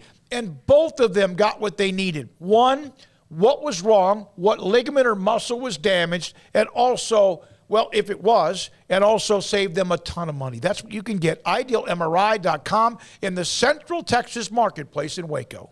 Cars priced right both day and night. Average your car in Texas. Trucks built for you, red, white, and blue. Average your car in Texas. Cars that zoom with lots of room. Average your car in Texas. Count on us, a dealer to trust. Average your car in Waco, Texas. It takes time to reach goals. It's a truth that applies to more than sports. It goes for your financial goals as well. You work hard for your money, and you deserve an investment strategy that lines up with your game plan. And Tom Albers, your Edward Jones financial advisor, can help. If your financial investments aren't putting forth the effort you desire, stop by today for a financial review. Tom Albers, 4301 Lakeshore Drive, 254-776-7605. Edward Jones, member SIPC. From the first workout to the last practice, sports is an incredible challenge. Hi, this is Dan Ingham with the First National Bank of Central Texas, and we're proud to support each athlete, every parent, and our educators. From families, small businesses, to the biggest industry, we're here to help. With remarkable products like First Free Checking, we've got banking ideas that fuel big dreams. The First National Bank of Central Texas. Familiar faces making local decisions. Member FDIC, Equal Housing Lender. You want to know why Stonewood Dental is so successful? Listen to what happy customers have to say. It's pleasant. It's different than any other dentist office. I really feel like they care. And it's not that you're here for 2 hours waiting on someone to take care of you. It's quick and easy, and I bring my kids, and my kids love being here too. They really love the treasure box. Staff is really nice and accommodating, real friendly. You feel more like home. It's not sterile looking. Everybody has their own personalized rooms with decorations and decor, and they'll even have a blanket for you when it's cold. I've recommended people to actually come here, and they are patients now. I really love it here. It feels like family. Learn more, stonewood-dental.com. Brad Boozer, Boozer's Jeweler, joins us on Sikkim 365 Radio. Boozer's Jewelers on the corner of Valley Mills and Lake Air Drive. It's a staple of the Waco economy. And you're about to approach this time of the year where you have the holidays, special gifts. It's not that you don't have that every single day. What are some of the things you have coming up? You know, we kind of call ourselves the wedding ring store. We do all of our own custom work in-house. I've got 2 expert jewelers on staff every day. We can make anything from scratch. We kind of pride ourselves. Probably 9 out of 10 every engagement ring we do is actually made custom to what the customer wants. People look at that, oh my God, I can't afford it. I can't afford something like that. You've shown me examples that you could fit pretty much any budget. It doesn't cost any more to custom make something. You still have gold, you still have diamonds, and you still have labor. Best thing about a custom piece is if you have any old jewelry or heirloom jewelry or something passed down from a grandma or somebody, we can take that jewelry and use it towards your wedding ring for the sentimental value, and then you've got the product, and then it's just a little bit of labor and a little bit of design on your part of what you actually want. You want to know why they're successful? Brad Boozer, the owner of Boozer's Jewelers on the corner of Valley Mills and Lake Air in Waco. Welcome back to Sikkim 365 Radio. Check out the 365 Sports family of channels on YouTube. Brought to you by TFNB, your bank for life. All right, so Paul, you're getting married. This is an idea for you and the groom's cake. Is that what it's called, a groom's cake? Yeah. So this is from Sean Fulton. He sent this to me, tagged us on Twitter. If you're in Oklahoma State, please turn your head the other way. It's beautiful. It's beautiful, except there's one little part in the right, like middle right side that you want to take your eyes off of if you're an Oklahoma State fan. Look at this. This is the idea he wants for the groom's cake. The McPlay. The McPlay, everything looks great. If you're Oklahoma State, Baylor, everything a part of that picture, you love it. Everything. But, well, the scoreboard. Is that a smashed cupcake right there at the 1 yard line? It is. No, it's well, I don't know what it is, but it is Jaron McVay and the McPlay. And it's 2 like football players, like little mini. Remember the old electric football game? Yeah, it looks like they're from that. Okay.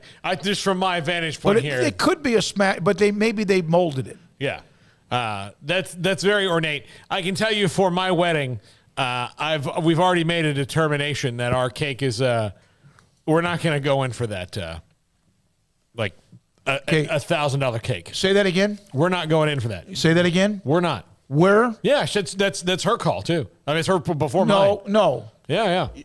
I wasn't. Where is not you. No, it's not. But you said where. That's what I was. But she doesn't want the $1,000 cake. She thinks it's ridiculous. Now, if you're a $1,000 cake bakery and you would like to sponsor it, I will sponsor us. I will change my tune on $1,000 cakes, but you'll trade it out. I'll do endorsements. I'll do endorsements.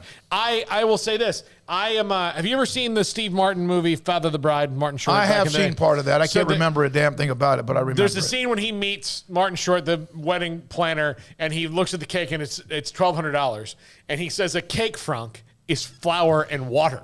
And that's exactly how I feel about it. I love cake. I mean, look at me. You can tell I love cake.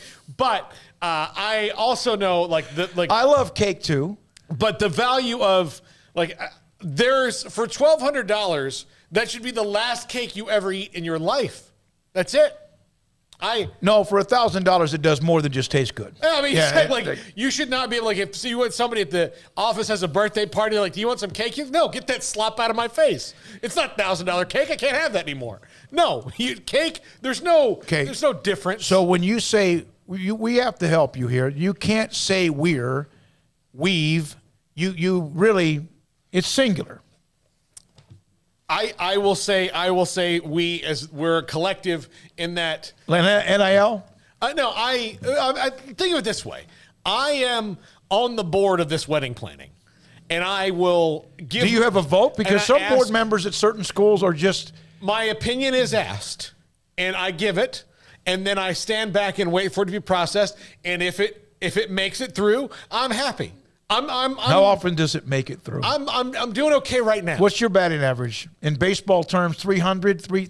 Look, they wouldn't send me down to the minors. I may not be playing every day, but Sweet cake from Texas Buckeye 1953 from Provo Cougar fan. Paul, you need to practice saying you're sorry even when you're not, or don't know why. Oh, I'm getting pretty good at that. Let's see here. David putting Paul in his place. Amanda rules this NIL. MP, sorry, Paul. Flush Jackson. No, I had free will for a long time, and where did it get me? So I'm okay with trying it the other way. Now, we done with that? Yeah. All right. Harry Carey, we can't show the video because we can't because of copyright infringements, and I get it. So last night there was the Field of Dreams, which I think is a really, really damn cool thing. In fact, Pat Crakes bought that up earlier as part of one of the promotions on Fox. So they did the Field of Dreams. Can we even show a photo? Can we show a picture? You can show a tweet of it. Yeah, that'll be fun. I saw this Twitter back and forth, and it was split. It was very, very split on when we show it's what do they call it, a hologram or whatever it's called? Yes. Okay. And it's Harry Carey in the press box. The late Harry Carey is in the press box, and of course known for singing "Take Me Out to the Ball Game" forever and ever and ever and ever. And they actually, you could look into the press box, and he starts to sing. It's a recorded thing, right? I mean, it actually was probably him from whatever year it could have been. But there was a hologram of him. Sending you one, Garrett, right now. Okay, you got one. Okay, yeah. You got one? Okay. I'm just talking over. We're talking. Yeah. All right. So there it is. And he's moving, and he's all of this, and it's not him because he's dead. He's been dead for a long time. But there was this. Not that it would make a difference. The song is great. It's what he was known for being just incredible, legendary, all that. So, but there was a debate on Twitter last night. Was it awesome or was it creepy? I mean, I think it straddles the line of both at times. The hologram thing is weird. You know, like the first hologram they did was Michael Jackson until you can't really do that anymore. But, you know, so Harry Carey, it's cool that they have the technology to do it. And it looks like every time I look at it, it looks less like him than I thought it did the first time I saw it. But I know it's hard to, this is really difficult technology. So I think it's cool that they tried it. I think it would be even cooler at the Field of Dreams if they used since the movie is about ghost baseball players, if they use the holograms for that. Okay. I'm down with that. See, so again, Major League Baseball, again, consulting fee right here. Well, if Tiger would have ever listened to you, he never did. Look what happened. From David M., this is back to you and your weave. I married a Filipina. All I had to do was show up. That's the groom's job at any wedding. If you ask me, it's the bride's day, a chance for her to feel like a princess. Yeah, I will respond when my input is asked. I have several jobs, things that I'm in charge of, and that's what I do, and I keep my head down. Chocolate cake, vanilla, strawberry? I don't know. I think we're going to get the cake from Sam's, honestly. Sam's has great cake. Excellent cake. They have a great chocolate cream pie that they have out on occasion. I'll get you one of those. By the way, Dennis, and Dennis is a curmudgeon, like me. He's got a little angry to him. He got a little spitfire to him. We need Dennis's, not too many of them, or me. Also, Harry Carey was known for being drunk midway through the Cubs home games too. That was something that who was more, Bob Uecker or Harry Carey? I don't know.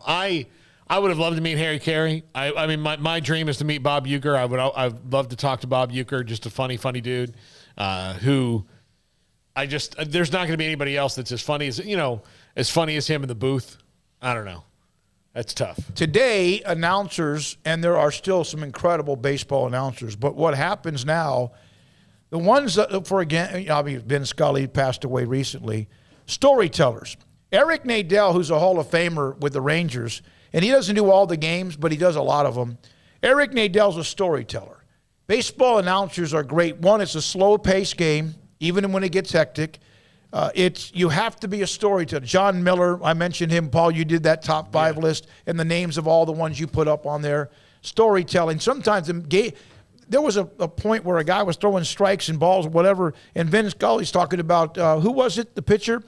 He was really good with the Giants, Baumgartner. Yeah. And how they killed a snake and his wife found a rabbit inside the snake and it was alive. This game's going on. Yeah. You have to be a great storyteller. And Harry Carey was one of those as well. There's another person here saying that, in fact, that Sam's cakes are fantastic. Yeah, they're good. They're good. I've never bought a cake from theirs, but I mean, is it like everything else is huge? You get what you want. You don't have like a mini thing, a can of beans there. You don't. No, they can do it however you want to do it. But yeah, they have this like little like. I did for my mom's birthday one year. She kind of like, oh, what kind of cake do you want?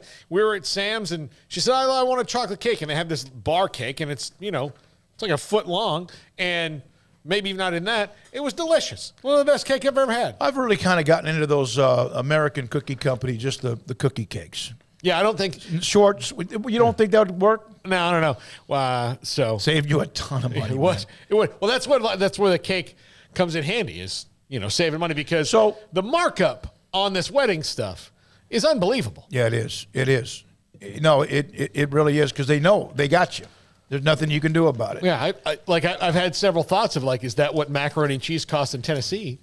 I don't know where they're getting it. I can probably get a guy, a guy like, from area code 321. There, and he just love his information. He's talking about media deals and stuff, and this is something we've touched on. Now, when we were on earlier with Patrick Crakes, who's a former Fox Sports executive, we saw this number when the USC UCLA story popped that like everyone, it was like not everyone, but reports were they're getting $100 million each, even with USC and UCLA joining the Big Ten, and that just seemed like it stuck. Smokey, Dennis Dodd, along with others, reported on Thursday that NBC is seeking shoulder programming, and the Big 12 is a strong option. They also started to back off the hype with the Big 10 still seeking 2 or 3 other partners to fill in wavering. NBC, it takes 2-3 partners to replace ESPN. With a new estimate of $80 to $100 million per school, the back of my napkin is $60 million. And then I responded, yeah, I don't know what's going to happen, but if I ever had gone into a contract with the government bragging that we're going to get how many millions from them, we would never have won the contract. I don't know why the Big Ten made that a public position, and I don't see any advantage in saying we're going to get $100 million for each team. That's just not, to me, very good negotiating technique. I don't know if anyone actually officially from the Big Ten said $100 million. I think that might have been reports, sources, or whatever else. Here's what I think the Big Ten did. Craig and I talked about this yesterday. When $100 million floated out there, they sure as hell didn't say, no, come on. Yeah, no. That's ridiculous. Because if somebody says that they could pay you $100 million, you're going to say, sure they could. Yeah. Yeah, but Rick, a contact who loves the ACC, sponsors things with the ACC, I've talked about him before, he said from the beginning that was BS. He said, wait a minute, now couldn't that, like everything Kevin Warren was saying at that time, everything was hunky-dory, powerful, king man, all that, but there's... And it never made sense to me that... Couldn't that come back to bite you in the butt? Yeah, well, maybe. I mean, you're still going to get 75 or 80 instead of 100, but... Yeah, but here's what always rubbed me the wrong way about $100 million. So let's just take that 36 that the ACC has. Is the product that you're putting on television $66 million a year better than, No. Than the next... So is Ohio State's product, which is really good, $66 million better than Clemson? No. It's actually no $1 million better. They're about the same. So that's where I think that there has to be some sort of reckoning in coming to the, like, college football figuring out that, yeah, I mean, like, everybody making money, like, figure out how to make as many people the money as you can out there as opposed to doing this because you're paying for things that, you're trying to set a market. So, yeah, it's not. And look, I'll tell you right now, they're getting 75 and Clemson's at 36. It's not. I told you it's the same. Clemson in 36 and Ohio State in 75. That's the same product. Now, and you can get in the weeds about who's better at the top and alumni base and all that stuff. But, I mean, the ACC's as good a product as the rest of the Big Ten.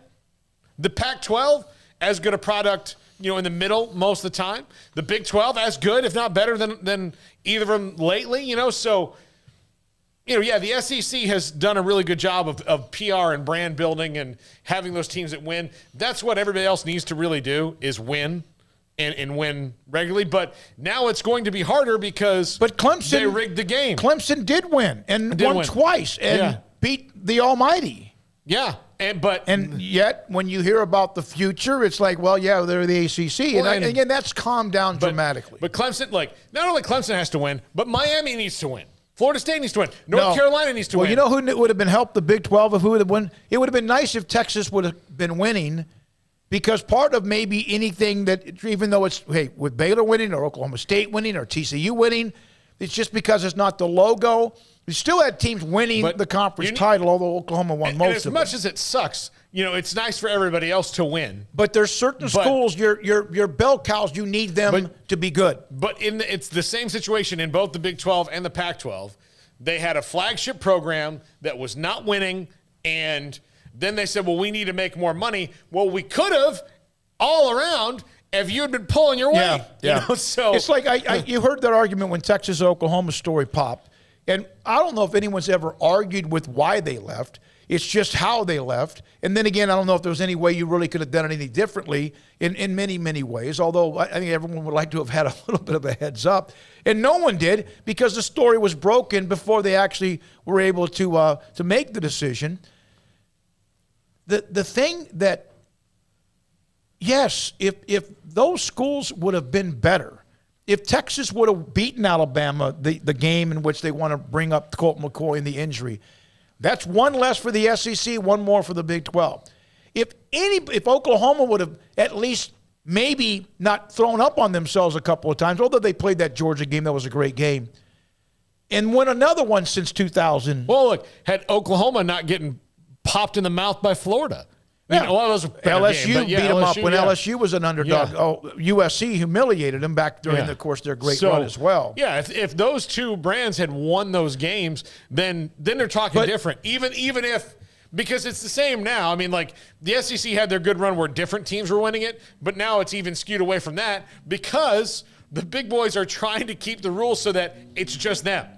Yeah, Tim Prangley, USC logo next to his name. I'm amazed that people can't get their heads around the fact that it's not about who is better. It's about, we know that. That's what we're saying. But if you're bell cows, if USC had won a couple of times since Reggie Bush and company, and not, of course, they had to deal with all that repercussions, but if they would have won one more time in the last 10 years, or if Oregon had won when they were in that opportunity. If they beat Ohio State, yeah. And if Oklahoma or Texas, it doesn't mean that you're still not chasing the money, but your conferences, then you're talking about 3 or 4 national titles that aren't a part of the God's gift of college football in the SEC. Yeah, so if you had done those things, then maybe this never really happens. Or if it does, the conferences, it's more of a negotiation as opposed to hey, Pac-12 office, this is USC.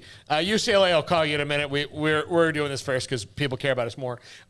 We're leaving, and we're going to the Big Ten. Thank you, love you, mean it, bye. And that's what happens, as opposed to, let's try to do something here. Or because of that, because people would see that there's maybe balance between the conferences and the network see that and say, well, let's this is working. Yep. Let's get this. Let's expand the playoffs so these teams will play each other more often, and we'll do this, as opposed to let's pour it all into these two leagues who sold themselves better. As much as we're saying that if it was USC or Oregon, or if it was Oklahoma or Texas, or name somebody in the ACC, Florida State or Miami, Clemson did their job. They're not the ones that created any. If there's any unequalness, they did their job. But it surely would also help if someone and I'm just using them as an example, somebody outside of them had won a national title.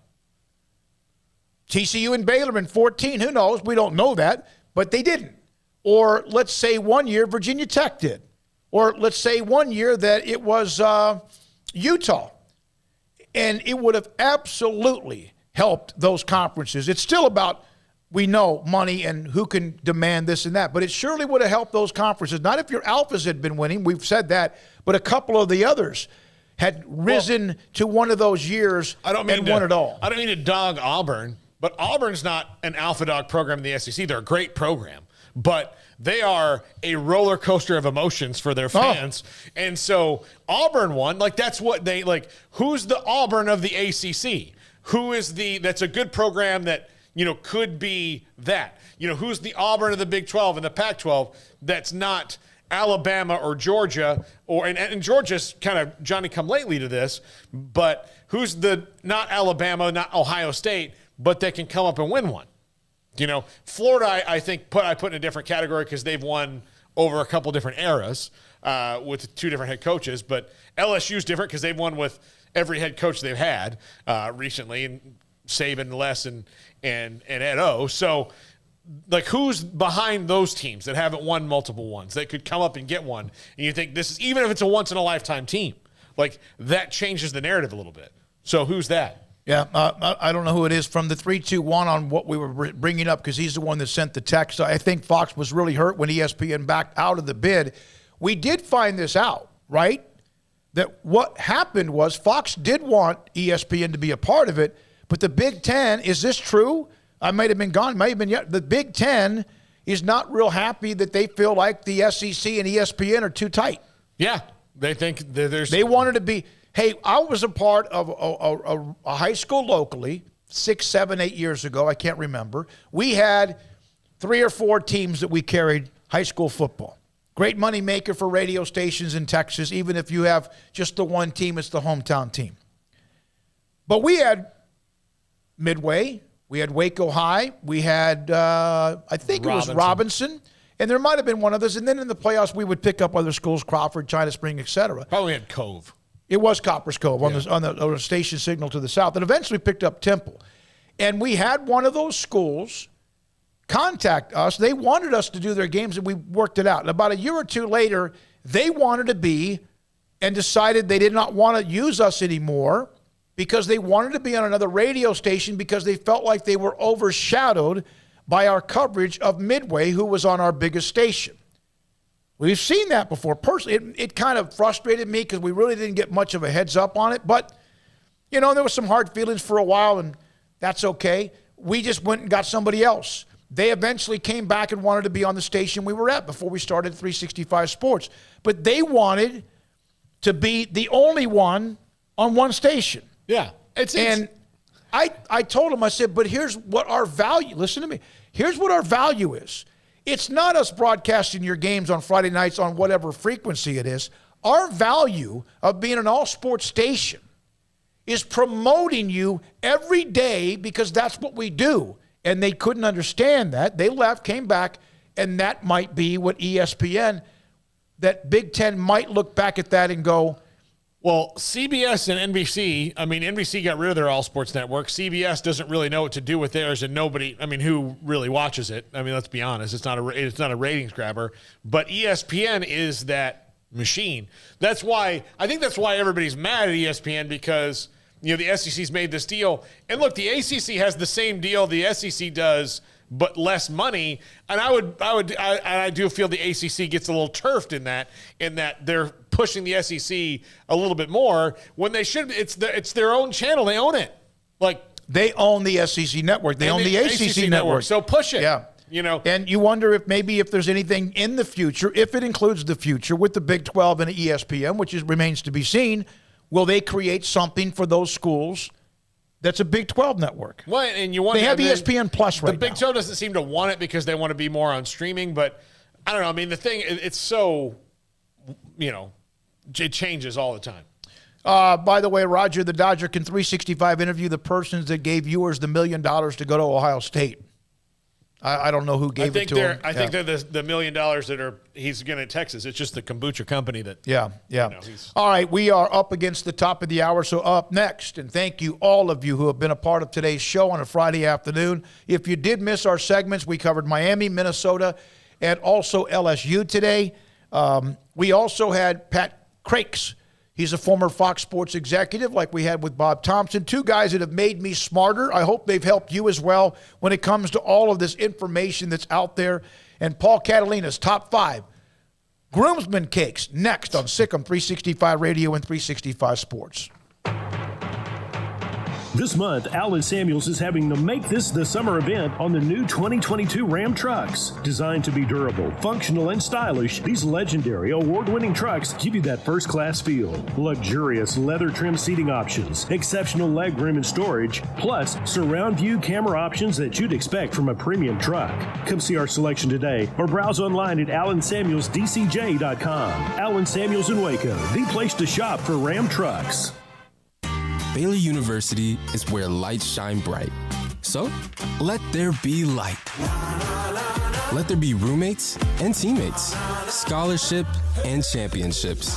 Let there be fresh starts and new traditions, fast friendships and lasting impacts. Let there be laughter. Let there be joy. Let there be light. Baylor University, where lights shine bright.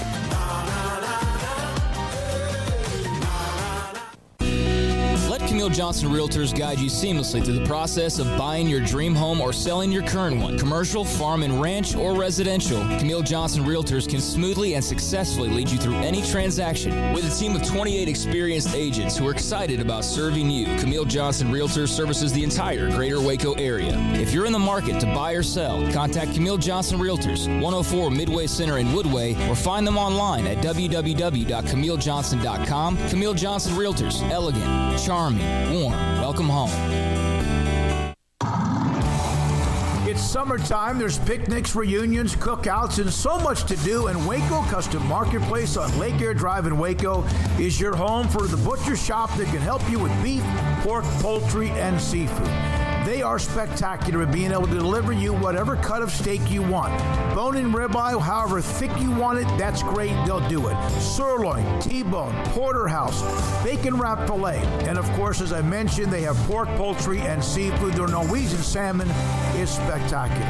Also, all of the sauces and seasonings you'll ever need, all the ingredients you'll ever need to make sure you have that perfect, flawless taste. So it's delicious whenever you take something off the grill.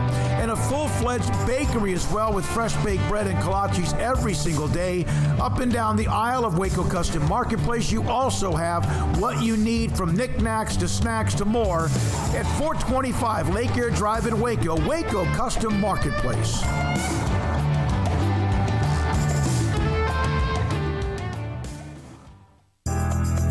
Riverbend Liquor and Wine, Lakeshore Drive and North 19th Street, right behind the bank, is a hidden gem in Waco. If you're a fan of bourbon, especially local Texas bourbons, that's where you gotta go. Balcones, TX, Devil's River, whatever it is, they've got it. Riverbend Liquor and Wine, plus the best selection of craft beers in Waco, seasonally churned out throughout the year, whether it's spring, summer, fall, or winter. Riverbend Liquor and Wine, best selection of craft beers, a speedy drive-through window, and excellent customer service. Find out more on Instagram or just go by and see them. Lakeshore Drive at North 19th Street, behind the bank. This is Paul Catalina's Top 5 at 5:55. Top 5 things that make your national championship too old. So Craig and I talked about this yesterday, and I thought it would be a great top 5. A lot of times when people start trying to pound their chest about their college football team's history, if you look back at it, it's kind of old. Time has passed. So I want people to live in the now. And so I'm going to give you some hints. Why are you bringing this up as a painful for both you and me? No, ours aren't too old. Yours is not? Ours don't fall into this category. Oh, you're talking about like Minnesota? Yeah, okay. So, yeah, it's kind of appropriate we had them on the show today. A&M. All right, number 5.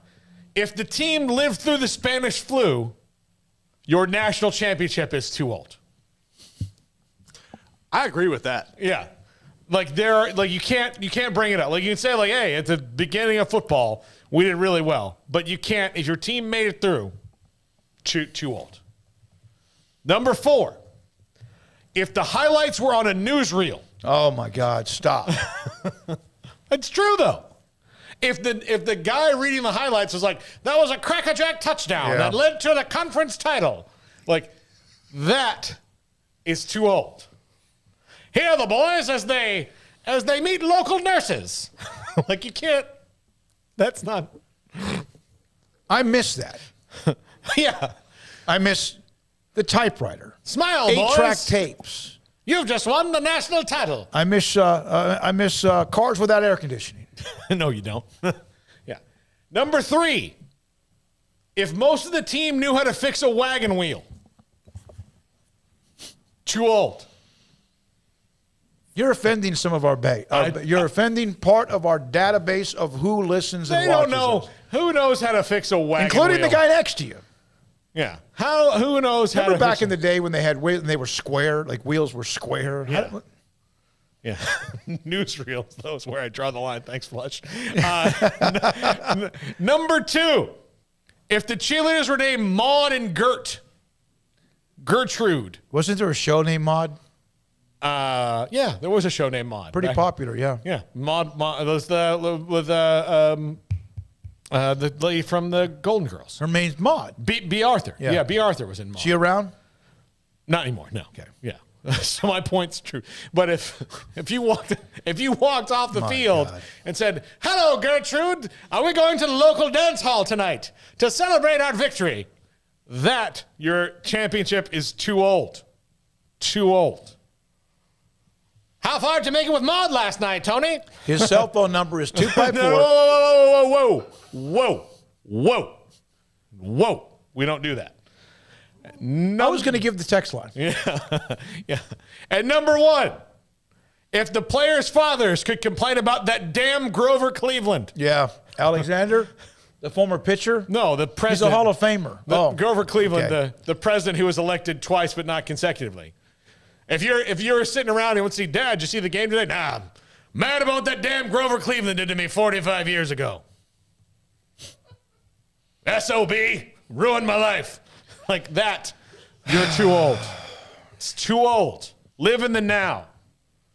Live in the now. Are you making fun of like all those schools in the 30s, 40s, 50s, and 60s? What decade are you cutting off? Mostly, let's cut it off at about 1960. Okay. Like right when I was born in 1959, Yeah. Yeah. So, look, David M. Silent Cal was also Calvin Coolidge. There we go. So, are you all still able to like quote repeat the presidents in order? Can you? I mean, I can get close. There's Gary, some that never even know. I don't know. I don't even know if I can go backwards from now. I know mostly like I know a lot of like random presidential trivia. I was into that when I was a kid. Okay. So I know a lot of random things. Because Craig and Jennifer, when they were younger, they did this singing game for states, and he can do that today. Like just rattle it off, like not miss a beat. He knows he would have dominated. Craig would dominate. Where in the world is Carmen Sandiego? You don't know that. It's from our generation. Yeah. Oh, okay. There was a computer game that then became a television game show where it was all about geography, and then at the end you would get a continent, and they'd say, okay, Europe. And then you would have to hit, I think, 8 ones. You'd grab like this light and run to them. And so he'd be like, all right, Carmen's in Serbia. Where's Serbia? And you run and like, he would absolutely do that. By the way, Roger the Dodger, I remember cigarettes in a plane. Yeah. I was watching a movie the other day, and there was like everybody in the plane was smoking. You know, Earl Campbell had that, he did skull between your cheek and gum. Yeah. And tobacco, you had the, okay. Yeah, my favorite part of the movie, The King's Speech, which is excellent, is the king. Colin Firth had a stuttering problem. That's kind of the thing. He has to make this speech for World War II. At the beginning of the movie, that he has these doctors, like the most reputable guy in England. And he's like, well, if you smoke your cigarettes deeper, like inhale deeper. That was their advice. Oh my God. In the 30s, like just when you smoke, really smoke. Like don't half-ass smoke. Yeah. Really smoke. Yes. Like suck it right into your lungs. Yeah. Make sure if it doesn't make you feel ill, you're not really smoking. Here's one from, I'm interrupting. Cameron, look, you should do one if you had to ever dispute your national championship with Army. God. All right. We're done? Yes, we're done. I think you've offended 10% of our audience. I mean, I would say less than that. Most of the people I would offend are probably not into the computers. They don't have an iPhone. Is mine a computer? Is this a computer or is this a typewriter? Technically it was. You should see, this is like, I'm going to get another one. Every other football season? Mine gets beat up. I drop it like early on. You've had that one a long time. Yeah, this is one of the newest Dells. Yeah, Joe Manchin would like that one. It runs on coal. So would Hunter Biden. Yeah. Because there's nothing wrong with this. Joe yeah. Yeah, he's a coal guy. Yeah, no. But I like this one. It's nice because it's a large screen and you get mad at games because yours is tiny. All right, Emery Winter, great stuff. Jack McKenzie was hit and run today. He's doing that a lot. He was at practice earlier, so he'll have something up, of course. Paul Catalina, great stuff, the top 5. We will ask Craig if he wants to sing that song about the states when we come back on Monday, right? I'm gonna say it's the no. Garrett, thank you, buddy. Great stuff. We even had your favorite school highlighted today with LSU. Thank you, the chat room. As always, fantastic. The text line, fantastic. And I'll monitor it over the weekend, 254-339-1122. Our sponsors who are amazing. Back Monday, David Smoak, Paul Catalina, Sikkim 365 Radio, 365 Sports. Have a great weekend.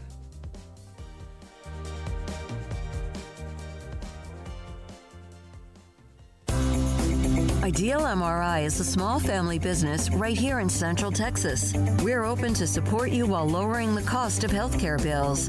When you need an MRI, ask your doctor for an Ideal MRI. Visit us at idealmri.com or call us at 833-IDEAL-MRI.